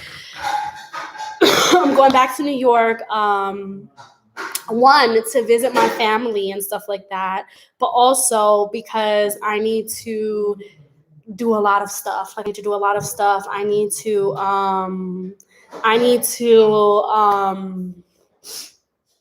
one, I need to legally change my last name now that I'm married. I need to register my marriage in America. I need to finally get rid of the stuff that I have in storage. It's in there. You see it? Babe, it's in there, my love. It's in there. I'm telling you. Baby, I hear you. No, my love, is baby. So I take out everything. You didn't take out everything, baby. It's in there. Maybe check behind the ugali. It's in there. I'm telling you. Yeah, there's a bunch of stuff that I need to do. So I am going to be visiting. Okay, I am going to be visiting. Very soon. I am going to be visiting very soon. To take care of all of that stuff. Okay, so I'm going to be getting a new passport with my husband's last name, which I'm really excited about. And all of that good stuff. So yeah. Let me read some of these other. How is your Swahili coming along? Listen, to be very honest with you, I feel like Swahili is a beautiful language. And all right, honey, let me show you a picture of it so you can know what you're looking for. But it's in there. Babe, it's in there. Baby, it's in there. I'm telling you, it's in there.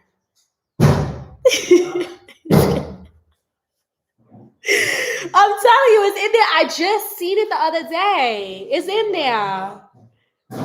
Anyways, I think Swahili is a beautiful language, but I feel like it's hard. It's very difficult, but it's coming along. But pole, like you didn't find it? My love is in there. Let me show you what you're looking for first, because I feel like maybe you don't know what you're looking for. Look, this is the picture of it. You see? It has a bunch of holes in it. It's in there. Yeah, but there is no the iron one. It's a rubber. No, my love. And I remember we bought that in Namibia. Rubber. Yes. Yes, but there's an iron one in there. My love. I take everything out. I don't see it. My love, did you take out where the I'm telling you, I seen it the other day. I'm not crazy. Yes. That's what I'm saying. I take everything. You're saying I'm crazy. No, you can see it, but there's nothing. Baby, it's in there. What's that? What flavor? Mango and carrot. Okay. So yeah, that's how that's going. Let's see. The muffin pan is in the oven. No, it's not in the oven. I don't think so. Go check. No, it's not. Maybe they help you. It's not. It's in there. I'm telling you. All right. How much you want to bet if I find it? No, I don't bet. How much you want to bet? How much you want to bet? Baby, I can't bend my back like that and go down there and search like that. Let's go together. You want to go together? Yeah. All right, we're going to find it. All right. Planning on having any more children in the future? Yes. I do plan on having more children in the future. Hope and I are still arguing on the number because I've always wanted a big family. I want I want 5 or 6 kids. And Hope, how many you want? Tell them. So the Tanzanian people can crucify you. Tell them how much you want. Hope wants 2 kids. I'm like, what is that? No, he wants 2 kids, but he don't pay him no mind. All right. All right. Let's see. It's not about what you know or who you know. It's not about we're thinking they can do at the stage we are taking up. It's gonna be okay. Hold on. I'm still going on. Yes. Oh my God. Thank you for asking. I am feeling better. Pole. I still can't do certain things like bending really is painful for me. By the end of the day, every day, I'm usually in some pain, for real. I usually am in some pain. And I have to have some pillows on my back and stuff like that because it does hurt. And they gave me some backache and stuff like that. But I am mobile now and I am feeling much better. Yeah, I am feeling much better, but it's a struggle. These back spasms, it's painful. You gonna look again? Mm-hmm. Just take everything out. I took everything out. All right, let me see when you take everything out. You want me to take it again? Yeah. Babe, you need to find the muffin pan. How I'm gonna make muffins without a muffin pan? We need to find. I need the muffin pan. Y'all, can y'all tell me a home version of making muffins? I guess we could take like aluminum foil and make it into little little cups. Nothing. Babe, Nothing. You just do yourself. Baby, I'm not tripping. Anyone, you tripping. I'm not I'm tripping. sure. Just go find Baby, it. I'm not tripping. It's in there. I'm telling you, it's in there. The muffin pan is in there.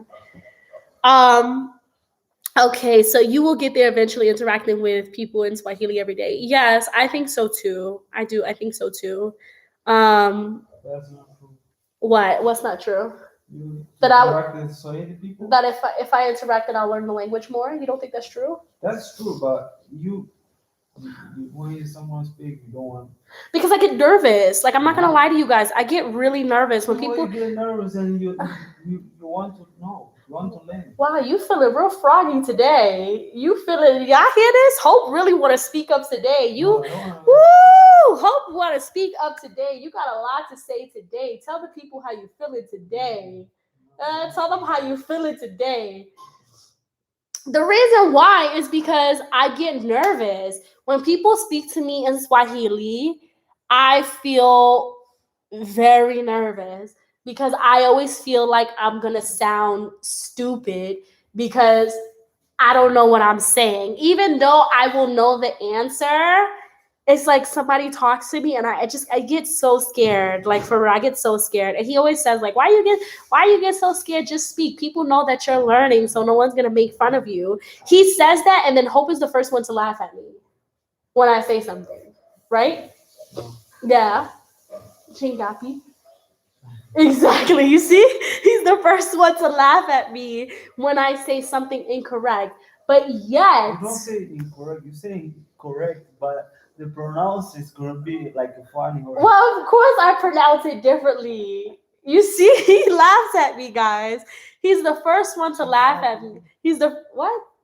Chingapi.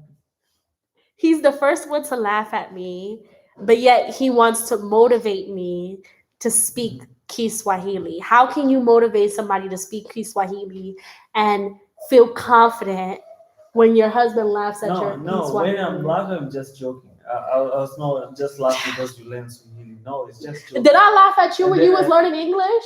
No, I haven't been learning English. You did learn No, English. I'm learning English is through the way I just practice every day. But no, you don't want to learn. You just want to hear, wake up early in the morning, just have 2 or 3 words. That's all. This is not right. Because you laugh at me. I'm not laughing at you. He laughs at me. Should we go back on this live? People, you guys can see that he not just laugh at me just now. You just laughed at me just now when I was trying to talk. No, I don't. Exactly. You see him laughing right now. No, you have your favorite word, which is shingapi. You say chingapi. But the problem is that it's just a pronunciation. That's all. But as long as I'm saying the word correct, it don't matter. Yeah. That's what I'm saying. I'm just taking it like a joke, but it's not something which you say. But then when you joke about it, it's like, okay, I get nervous because what if somebody else laughs at me? No. You know what I'm saying? Like, No, what if a lot of the people knows when you learn Swahili, they know exactly you cannot say the same thing. So you have to be the same. I'm gonna start laughing at your English. Yeah, you can just laugh at it. But your English is good now. So because I practice every day, I'm practice. Just go every day. But when you were learning, I just corrected you. I didn't laugh at you. That's the difference. You laugh. You and Dada laugh at me. You laugh. I start saying something, and they both start to just crack up like, I'm like, okay, clearly I said something wrong. No, it's just how you pronounce. It's like giving the fun word. I think English you cannot say something in funny, but people they're gonna ask, what did you say? Yeah, but in Swahili when you pronounce, you're gonna pronounce. They are, so different. I guess. Chingapi. Chingapi. You see? Look. This is somebody say you look like a Somalian, not a Tanzanian. No. No. All right, so this live, okay, now you guys can hear from a Tanzanian perspective, okay? So a lot of people, okay, have been leaving Tanzania. A lot of diasporas have been leaving Tanzania. Why do you think people have been leaving Tanzania? Diasporas. They leave or They're leave? leaving. Like They're they leaving now. left. They're like, that's it. I'm done with Tanzania. I'm leaving. Oh, I think maybe it's just a perspective. The way they just outside when they just look in Tanzania, they just think that maybe it's just like I don't know how they thinking about, but I think when you come in African country, you have to cope with the life. Mhm. Because many of the things in America and Tanzania, I don't even be in America, but at least I can see. Even I can see. No, but you I can hear from honey, you. I can hear. Okay, hear from me. I was about to say you can't So- compare American movies and say Yeah. that's how America Yeah, that's is. what I'm saying. You're gonna be real disappointed. So that's why it's the thing in America and Tanzania is so different. Yeah. When you're here, you just have to cope with the way the life is, and remember the country is in underdeveloped, so it's going slowly in everything. So people they have to accept it. They have to do like that. That's So if you were to say Mhm. 3 major things that's a huge adjustment, what would you say they would be? I can say that, like Speak up, honey. Can y'all hear him? Can y'all hear him? Say, "Hope we can't hear you." maybe I can just say like two the one which is so powerful. Like I can say the way to cope with the people. People here they're so different. The What? the time At least knowing me and knowing the American people that are around you, that are our friends and stuff like that, what would you say are some of the differences that you have seen as a Tanzanian perspective from American that you're like, obviously you have adjusted a lot because you've married an American woman. So you know that there's some things that obviously I don't, my intentions is not to offend, but if what are some things that you have seen American people that you think are offensive to Tanzanian people? I don't know yet, but I think maybe it's just in general I can say it's just a culture. That's all. But Cautious. give some detail, babe. You got 109 people Yeah, watching you right now. That's what Give I'm some saying. detail. That's what I'm saying. Or Maybe. have you seen that your friend? You've It's seen so that it's hard, happened to you your know? friends. No. Don't pay these people no mind. It's just us right now No, talking. It's no. just No, for real, Oh! no. No. Exactly no. I don't know. You know why? You're the Because- absolute worst person to interview. No, you know why? It's just because of me. I just copy the way people go. So it's very hard for me to identify there is something which is different. But I think that's also a problem with you. Yeah, that's why I don't know. I think that's the biggest which problem is- with Hope is that he copes with everything, and it's very difficult for him to be offended. You know what I'm saying? Can I tell them something? Yeah. All right. So let me tell y'all, which really pissed me the fuck off. Okay, Hope and I are very different. We're very different people. Okay, he is just so chill, and no, he does not smoke. He does not drink. It is just his personality. Okay, he is just so like, okay, no problem. Like he's just chill. So he was working with a guy who is white. Okay, I'm not gonna say any names, babe, but he was working with somebody who was white and from a different country, obviously. And they went on a safari together. Okay, when they went on a safari together, the guy said a comment that pissed me off. But Hope was like, okay. And I just didn't think it was an okay moment. But basically, when you're on the safari or whatever, you do need to take like what is it called? Like bucket baths and those type of things. And sometimes you don't have the opportunity to take a bath. It just depends on, what you're doing, especially like is there places for you to shower when you climb Kilimanjaro? No, right? There is a bathroom, but it's your choice, Yeah. So anyways, I guess the guy was, again, this is my guy. I guess the guy was, he had not showered, okay? And he, don't laugh, because I'm going to tell them. He said to Hope, okay? Woo, I haven't showered in a couple days. My skin is finna turn like yours. When I heard that shit, I was pissed. I was like, he said what to you? He was like, yeah, he was basically saying like, you know, he's so dirty that, you know, he's gonna turn into Hope's color. And I was like, what did you say back to him? And he was like, nothing. I was so pissed. I was so pissed. I was so pissed off. Like, I was so pissed off. But Hope just had no reaction. He's like, okay. Like, I was so, and he even asked, what did he ask about the Maasai people? Do they shower? Do those people shower? I was like, what did he say? I can't. Like, when I say I can't, like, I just, like, I can't. Like, I just, these people need to stop visiting here. Like, I just, like, I can't. You know what I'm saying? I think it's just, that's why I'm back on the same thing perspective. The people, the way they think is so different. Like, you think they're not human being. You just go to see the animals, maybe, or to see some people living. I think that's the biggest problem, But is that they think that you're not a person, that you're not a human being. Yeah. They were even really shocked by like his credit. Yeah, like you're another creature. You know what I'm saying? Like you're a complete other creature. Like they don't look at Hope as a man, you know, as a person. You know what I'm saying?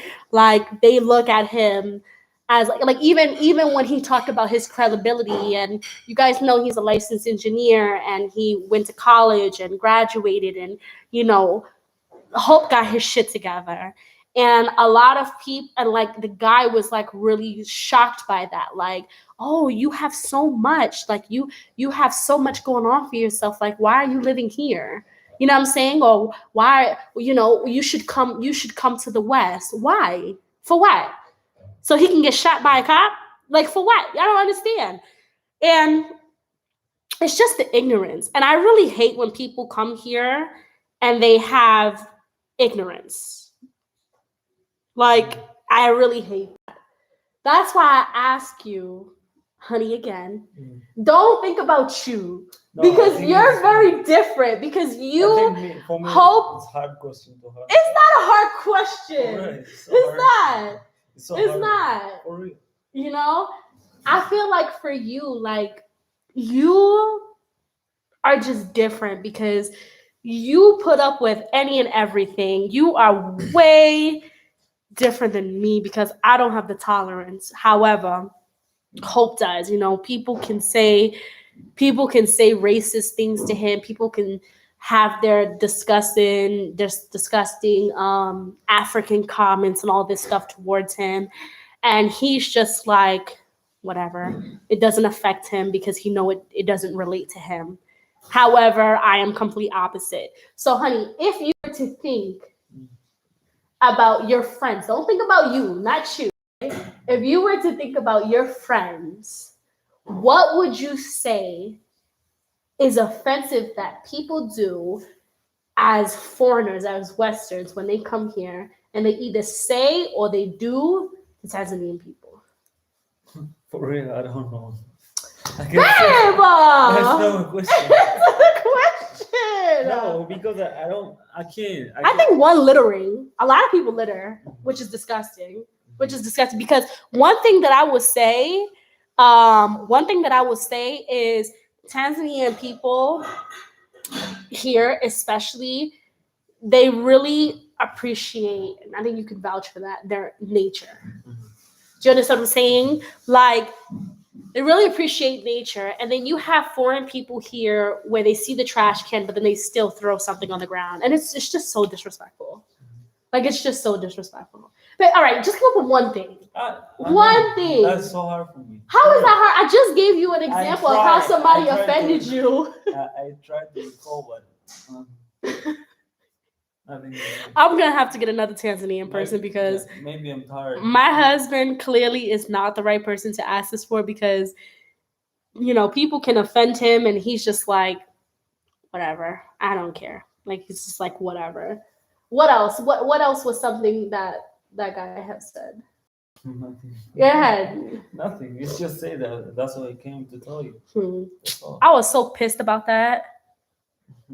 I was so pissed. Like, I was so upset about the fact that he said that.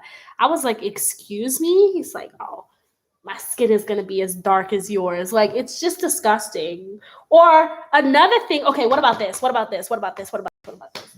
What about the fact that people come here with the mindset of, I need to save African people, right? Yeah. Like, remember the guy, he wanted to buy shoes for the people. Well, there's nothing wrong with, okay?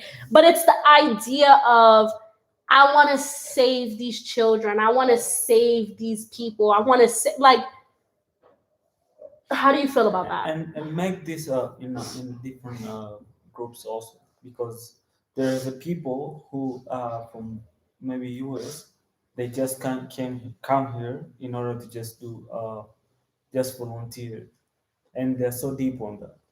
But there is a people which they just come here like travel, and they just want to see how people live here. Oh, what people, another weird, like there is a people stay on the bush, or there is a people calling this, there is a people calling this. So they don't want to come to see like adventure. They just come here be like, oh, I'm not look like that, it's just something like they just like they just isolated them, like they are not human beings.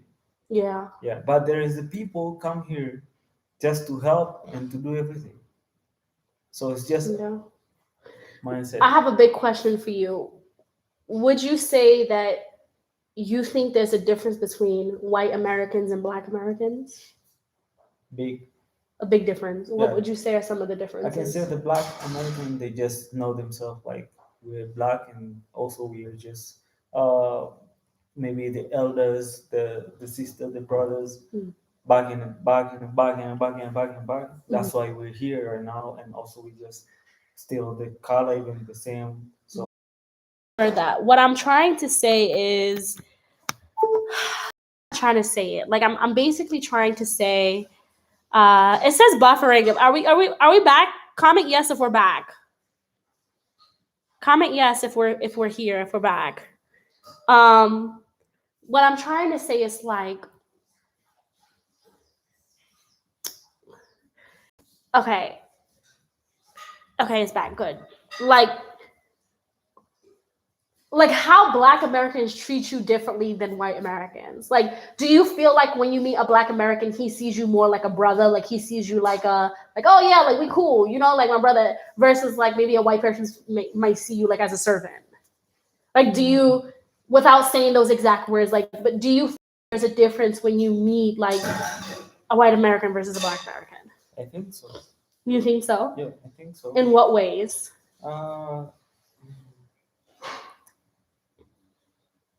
I think so. Like, do you understand, like, Black Americans understand you more? I cannot say that they just be understand me more than. Well, not understand you more, but I mean, like, I can't explain. Guys, help me.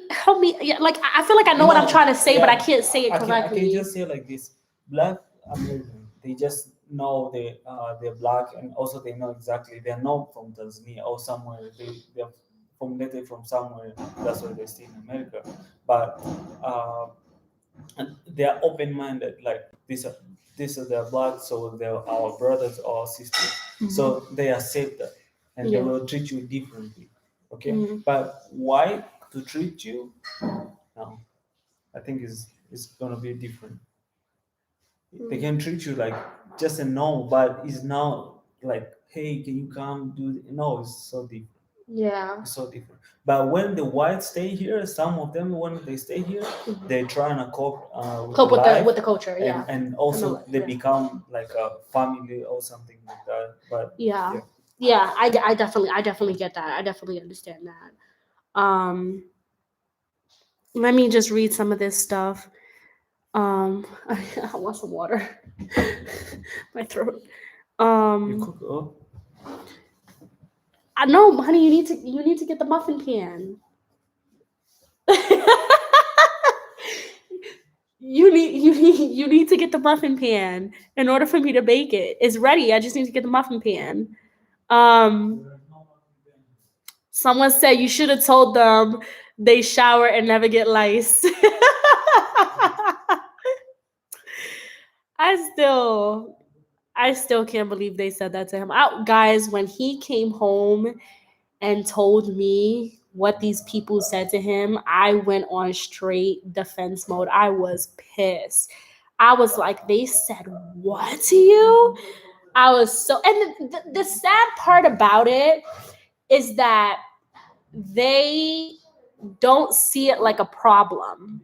Like, they don't see it like it's something that would offend people. Do you understand what I'm saying? Like, oh, ha ha ha. Like, you just see it like, oh, it's just a joke. Like, ha ha. Like what they said is not just offensive.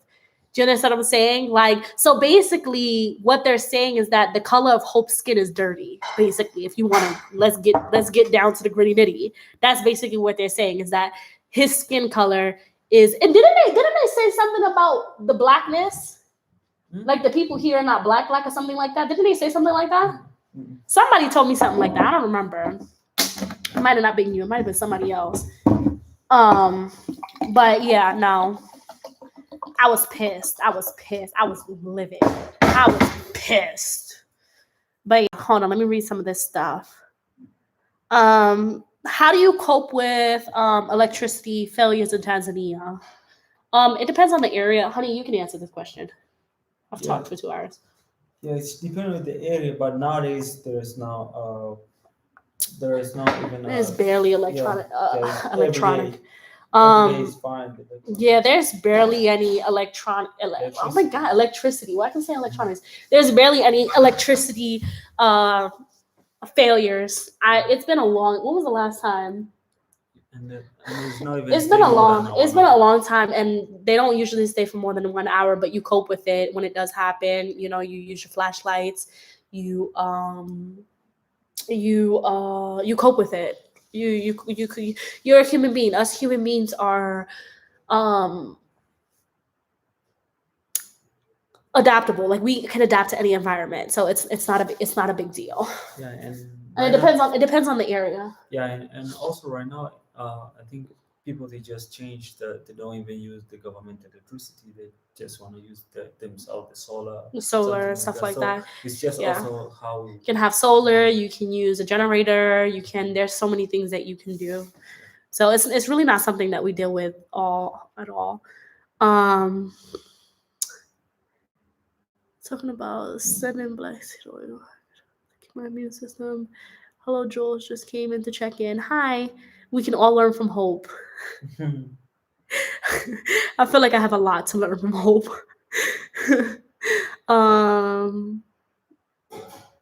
Let's see some other questions.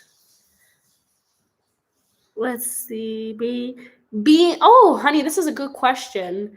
Being that Western women are normally, okay, you can answer this question honestly. Okay. So, being that Western women are normally dominant, do you think I'm dominant? That's the first question. No. You think I'm dominant? I don't think I'm dominant either. How does that affect y'all? That women here is taught to be submissive. So Tanzanian women here are taught to be submissive, right? And women in the West are taught to be dominant. How do you cope with that?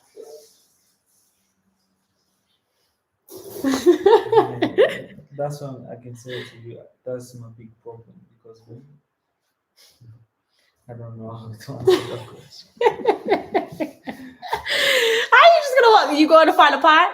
No, I want to go like this guy, because I have the truth to go. Oh, sour. Okay.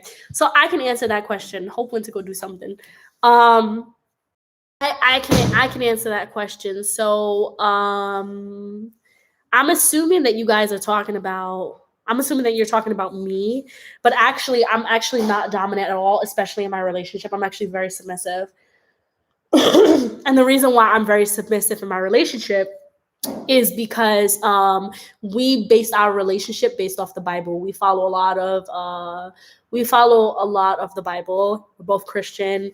I believe in submission. I believe that you should, and you absolutely must submit to your husband. This is not something that I am trying to throw on anybody. You know, everybody is completely different. But for myself, you know, saying I have a stronger personality. I definitely 100%, as you guys can see, have a stronger personality than my husband. However, we really base our relationship, our marriage based off the Bible. We put God in front of everything. And we follow a lot of the rules. So I absolutely do submit to my husband. If he says no, then it means no, it's not happening. That's just how I live my life. Again, for all my Western women, please don't curse me out or get upset at me, because I am totally also for being that independent, rock on woman and all that stuff. I am totally for that as well. Huh? Oh. I'm totally sorry, she's on the phone. I'm totally for that as well. However, in our personal relationship, things go a little differently. We do follow a lot of gender roles. We do follow, you know, Hope is absolutely in our relationship the man of the household. He does get served first at dinner. You know, we believe God, husband, wife, kids. It's just how we live our life. You know what I'm saying? It's just really how we live our life. So we don't really have a problem. You on live? No, I'm already out. Okay, that quick? You was on live for like 2 seconds. We do like we play a lot of gender roles in our home. Really, truly, like Hope is definitely the head of the household. He takes care of those things.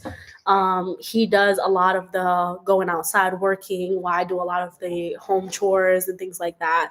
That's how we live our life. Okay. That's just how, so we don't really have a problem when it comes to dominant and submission, because I know my place, he knows his place. He absolutely respects me and respects my opinion, but I also am very aware that you know, he is the king of our jungle.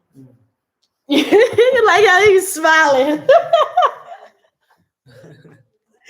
But that's just how we live. You know what I'm saying? And with that being said, this is why it's really important to choose a good partner. If he's a good partner, even though he's the head of the household, he will consider what you have to say and respect that, which Hope absolutely does. You know? Right? You respect the things that I say. Mm-hmm. Respect the things. And whenever we run into difficulty, when we just can't see. Wait, isn't somebody coming today? From where? Your friend is coming from Dartmouth today, right? No, he just having the. I forgot to tell you, but. Oh, yeah. Okay. I don't know why that just came to my mind. But yeah. What was I gonna say? Even if we do run into difficulty in our relationship and our marriage, and we can't seem to find an answer, we do turn to God. We ask God to find us a way and things like that. So that's how we live our household. You know what I'm saying? But I'm all for a strong, independent woman, blase. And I actually have always been this way. Someone said I'm very late to this live. Guess I missed the part about why diasporans are leaving. Yes, but I'm gonna post this live so you can definitely look at everything. It's like 2 hours of why the diasporans are leaving. Okay, right now we're just chatting. But yeah, I've always been this way because that's just how I think. And it was really important to find a partner who also thinks that way. The biggest thing that we have in our relationship is the fear of God. And that's pretty much what we go by. So therefore, we don't actually have those type of problems when it comes to gender roles. We don't have those type of issues. We don't have those type of issues, but you definitely don't want to be with a partner who, how can I explain, who is with the whole submissive and all that stuff, but then they take advantage. You know what I'm saying? So you want at the end of the day, you should submit to a person that you know, your husband, who you know is going to have your best interest, have your children's best interest, who's going to take care of you, and also has the fear of God. Honey, come back over here.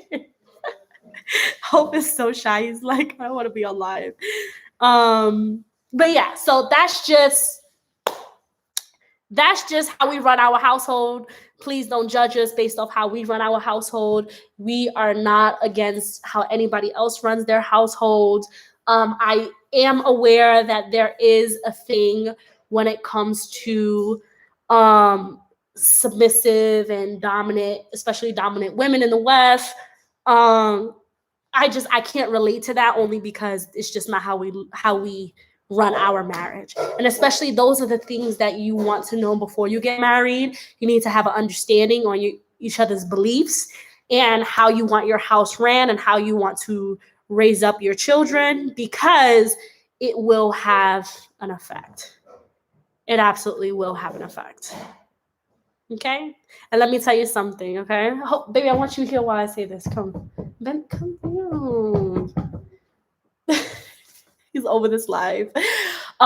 Even though, with ladies, we know, even though our husbands are the head of the household, at the end of the day, just like in chess, the queen is always the most powerful on the thing. Okay? Queen is always the most powerful. So don't get mistaken, okay? It's not, we don't have a household where Hope says jump and I jump. No, it's not like that at all. We don't live like that. But we do have certain beliefs and certain systems that we go by. Okay? We do. I'm not gonna lie to you, girl. I'm not gonna lie. We do. We absolutely do. And it works for us. It absolutely works for us. It really does work for us, and we're happy. We're very, very happy in our relationship, and it works. It leaves a lot of unconfusion. If that makes sense. Let me read some of these comments. Y'all, I love you guys. This has been a really fun Thursday live, but I'm gonna get out of here soon. Submission isn't a negative word. It's really not a negative word. I think that a lot of women in the West look at it as a negative word. And the reason why they look at it as a negative word is because they feel like submitting to their husbands mean that the husband has all of the control, when that's not necessarily the case. It's not. It's really, really, really not. You guys have to work as a team effort. You guys have to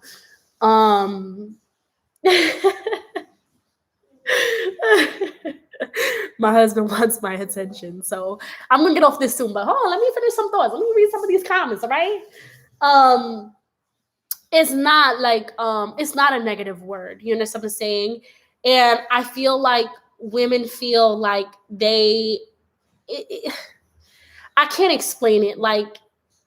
Hope and I have this conversation all the time about relationships in the West versus relationships here, because for him, he does not understand. I tell him sometimes about my friends' problems and and relationships and stuff, and it does not make sense to him, certain things. For him, it doesn't make sense to have a baby and you guys are not married. That makes no sense to him. But I tell him all the time, first of all, in the West, you can have a baby without getting married. Have a baby without a man. You know what I'm saying? And in the West, you can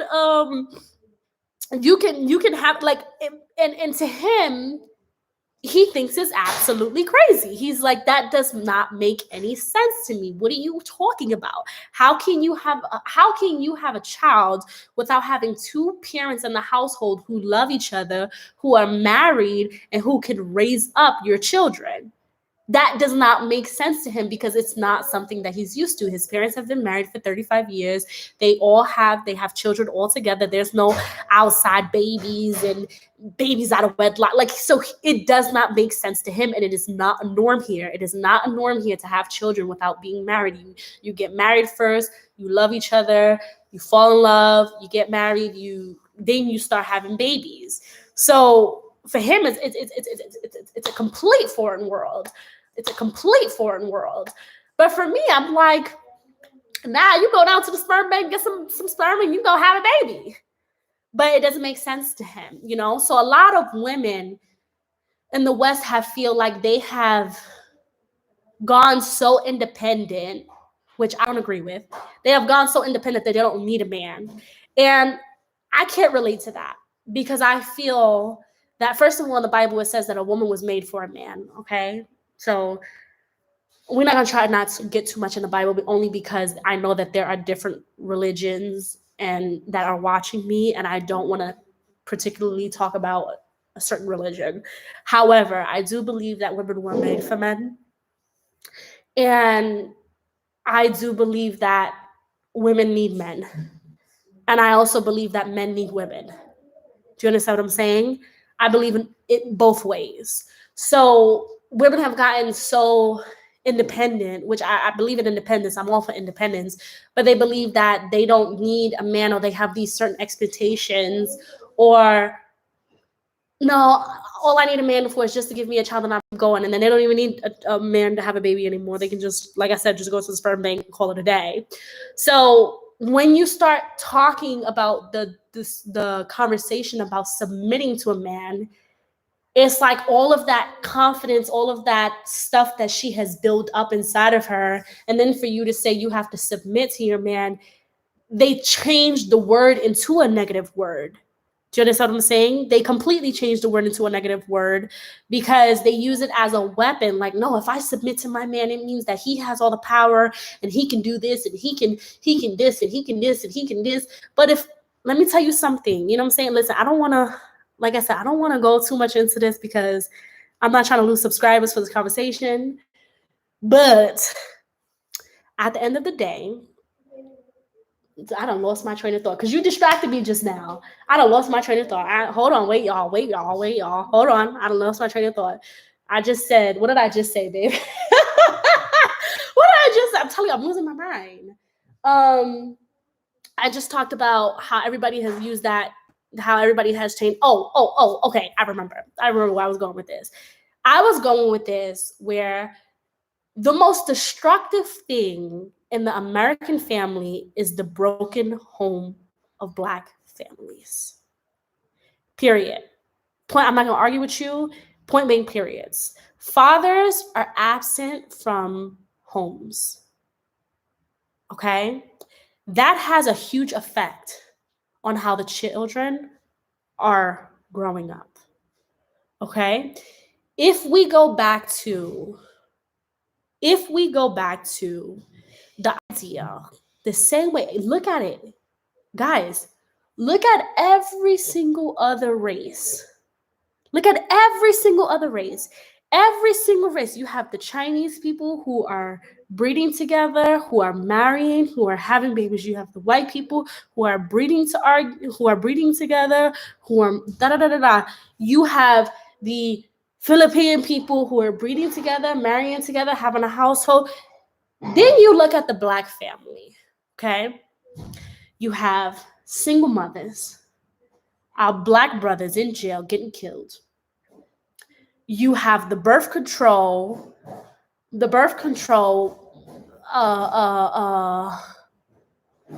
advertisement on every single corner because they want to put our young sisters on birth control so that way they don't reproduce. Then you got the what am I trying to say? The Black men hating Black women. You got the Black women hating Black men. So therefore, they're trying to go to other races to reproduce because they feel, okay, first of all, I remember when I was in junior high school, I talked to a friend And the friend of mine, I asked her, I said, you know, when you're young, you talk about the type of husband you want in the future and kids and stuff. And she said to me, and I remember to this day what she said to me. She said to me, I want to have a baby with a white man. And I said, why? And she said, because if I have a baby by a white man and I'm dark skinned, my kid will come out mixed. It will come out light. I said, why you say that? And he said, because, well, if my baby comes out mixed, if my baby comes out mixed, my baby comes out light, then she has a better chance at life. She'll be loved. Like people will care about her and stuff like that. And I thought it was really sad, you know, because I tell Hope this all the time, that never in my life have I ever felt the need to be with white. I'm not even attracted to them. And the reason why I'm not is because I feel like we can't relate on a level that I can relate with a black man, period. That's point blank, period. That's just how I feel. And I've always felt that way, and I've always been that way. And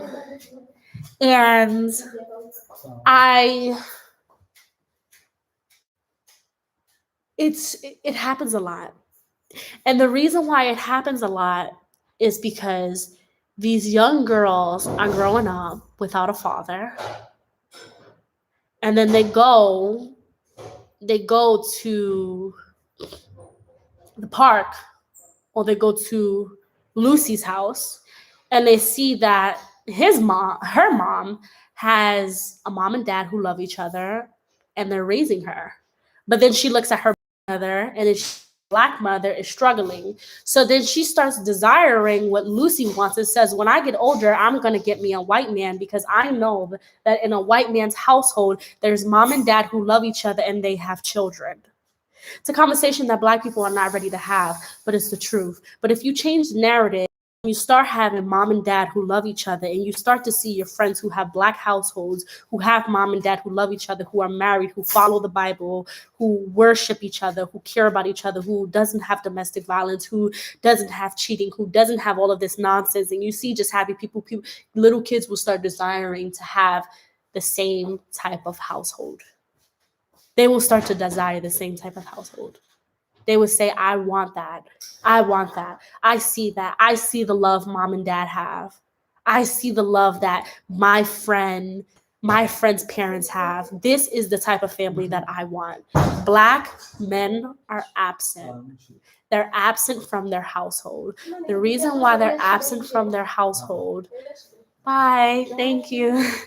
The reason why they're absent from their household is because they have been brainwashed in celebrities, in TV, it started from back in the days, from slavery, from everything, that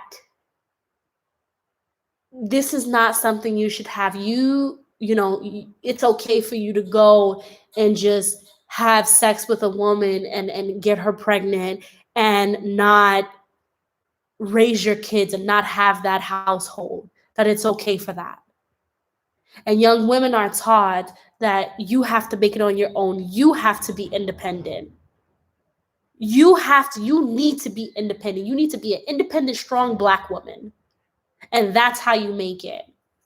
So they have taught black women to be so independent that they don't need a man. And they have taught black men that you don't need to be there for your children, that they will be all right, because black mothers are so independent that they will take care of them. And as long as you pay some child support, and as long as you come in here for the birthday, you can it's okay. Meanwhile, you have the other races who are like, we have to stick together. We have to love one each other. We have to love each other. You need to be there for your children. Baby, I'm in a deep conversation with my subscribers right now, okay? Hope want to watch TV. Like, baby, I'm deep with them. Like, you messing my vibe. Do you understand what I am? At the end of the day, we need to depend on our men, and our men need to depend on us. We need to submit to our husbands, period. And if a man submits to God, then he will take you to the right way. And that's just what I got to say. Why are you laughing at me? That's just what I got to say. You know what I'm saying? So we don't have those problems over here. We live the way we live. You know what I'm saying? And I'm not gonna sit here and say life is not a struggle. And there are things that, you know, it is what it is. You know what I'm saying? Like I remember I was just talking to I was just talking to a friend of mine who told me that she's ready to leave her child's father because he doesn't clean enough. I told her she was crazy. Baby, if you want to watch TV, then go get the laptop and watch TV. I am in a deep conversation with my subscribers. I told her she was crazy. Baby, if you want to watch TV, then go get the laptop and watch TV. I am in a deep conversation with my subscribers. Okay, this is for them. Okay, y'all better tell him. And I told her she was crazy. I said, you're gonna break up your family. And you're going to leave this man, not because he's hitting on you or not because he's cheating on you, because he doesn't help you clean. I said, if you don't find a solution, find a solution. If you need to take a day off of work, you need to lessen your schedule so you can clean more often, or y'all need to hire an outside person to help you out to reduce your stress. Some people are saying, bring Hope back. Come back here. Hope is over it. Hope ain't going. It's all right. We're going to put the camera on him. You need to find a way. Do you understand what I'm saying? You're going to break up your household because of what? It don't make sense to me. And I hate the perception of the reason why Black men go to white women is because white women, they don't talk back. And they don't what do they say? They'll do anything you say or whatever. Don't even get me started on that. What do they say? They'll do anything you say or whatever. Don't even get me started on that. I don't believe in that. Mosquito. I don't believe in that. Man, I'm getting bit by mosquitoes all day today. I don't believe in that. I believe that everything that you do in life is a choice. It's a choice. You choose that white woman. You choose to be ignorant, to think that every Black woman has that same mentality. Do you understand what I'm saying? That's a choice that you decided to make. You cannot speak for every other woman. Do you understand what I'm saying? I just had a deep conversation with all of you guys that you guys probably didn't know. You guys look at my video, you guys look at my videos and you make assumptions about me. But the woman that I am when I'm speaking to you guys and the woman that I am to my husband is completely different. Do you understand what I'm saying? Half of you probably wouldn't even thought that I submit to my husband. Half of you probably wouldn't even thought that this is how we live our relationship and this is how we live our life and that we play gender roles. You probably think that, you would have all types of assumptions. So you don't judge a book by its cover. You don't say, oh, well, Black women, especially from the West, are too independent and they're this and they're that. You can't say that because every woman is different. Their beliefs are different. Their beliefs are completely different. My belief is completely different than yours. How I view my husband could be completely different than how you view your husband. Do you understand what I'm saying? And I'm putting on that, period. Point blank, period. All right, babe, if you come over here and you see them, then we'll end it. Come on. All right, so I'm going to be on there for another hour. All right, so come over here so we can end it. I got you guys. I got you. Come on. Come back over here so we can end it. What you want to watch on TV? No, it's not TV. They want to see you. They admire. Some people say I admire Hope.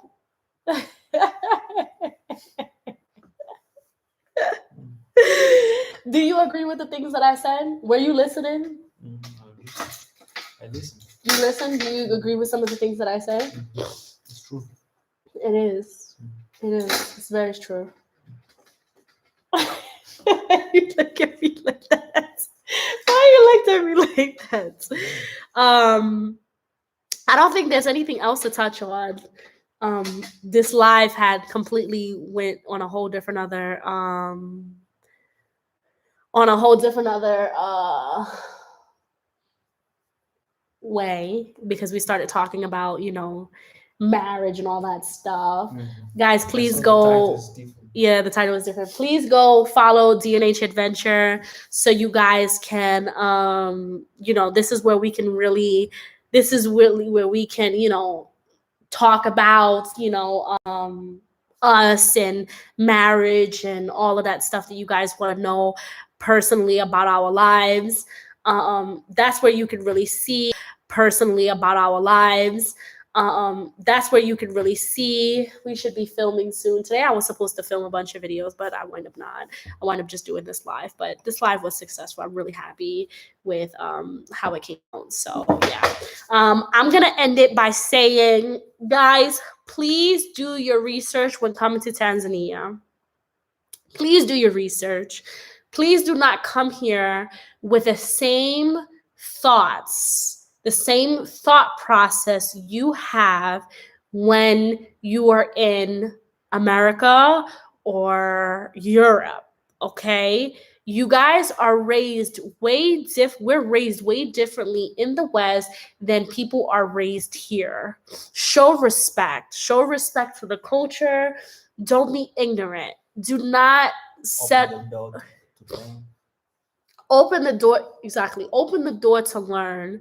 Please be understanding. Please be patient. Please understand that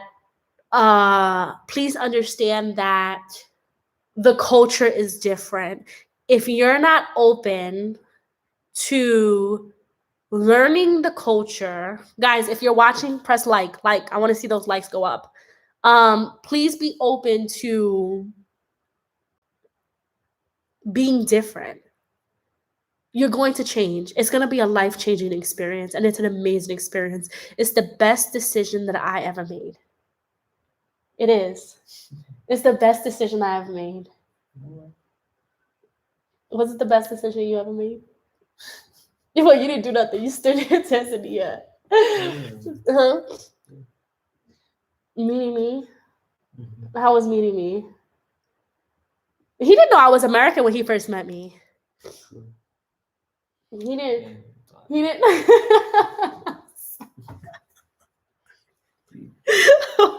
I'm gonna get off it too soon. This is why you're not a YouTuber. You gotta have the energy, babe. Where's your energy?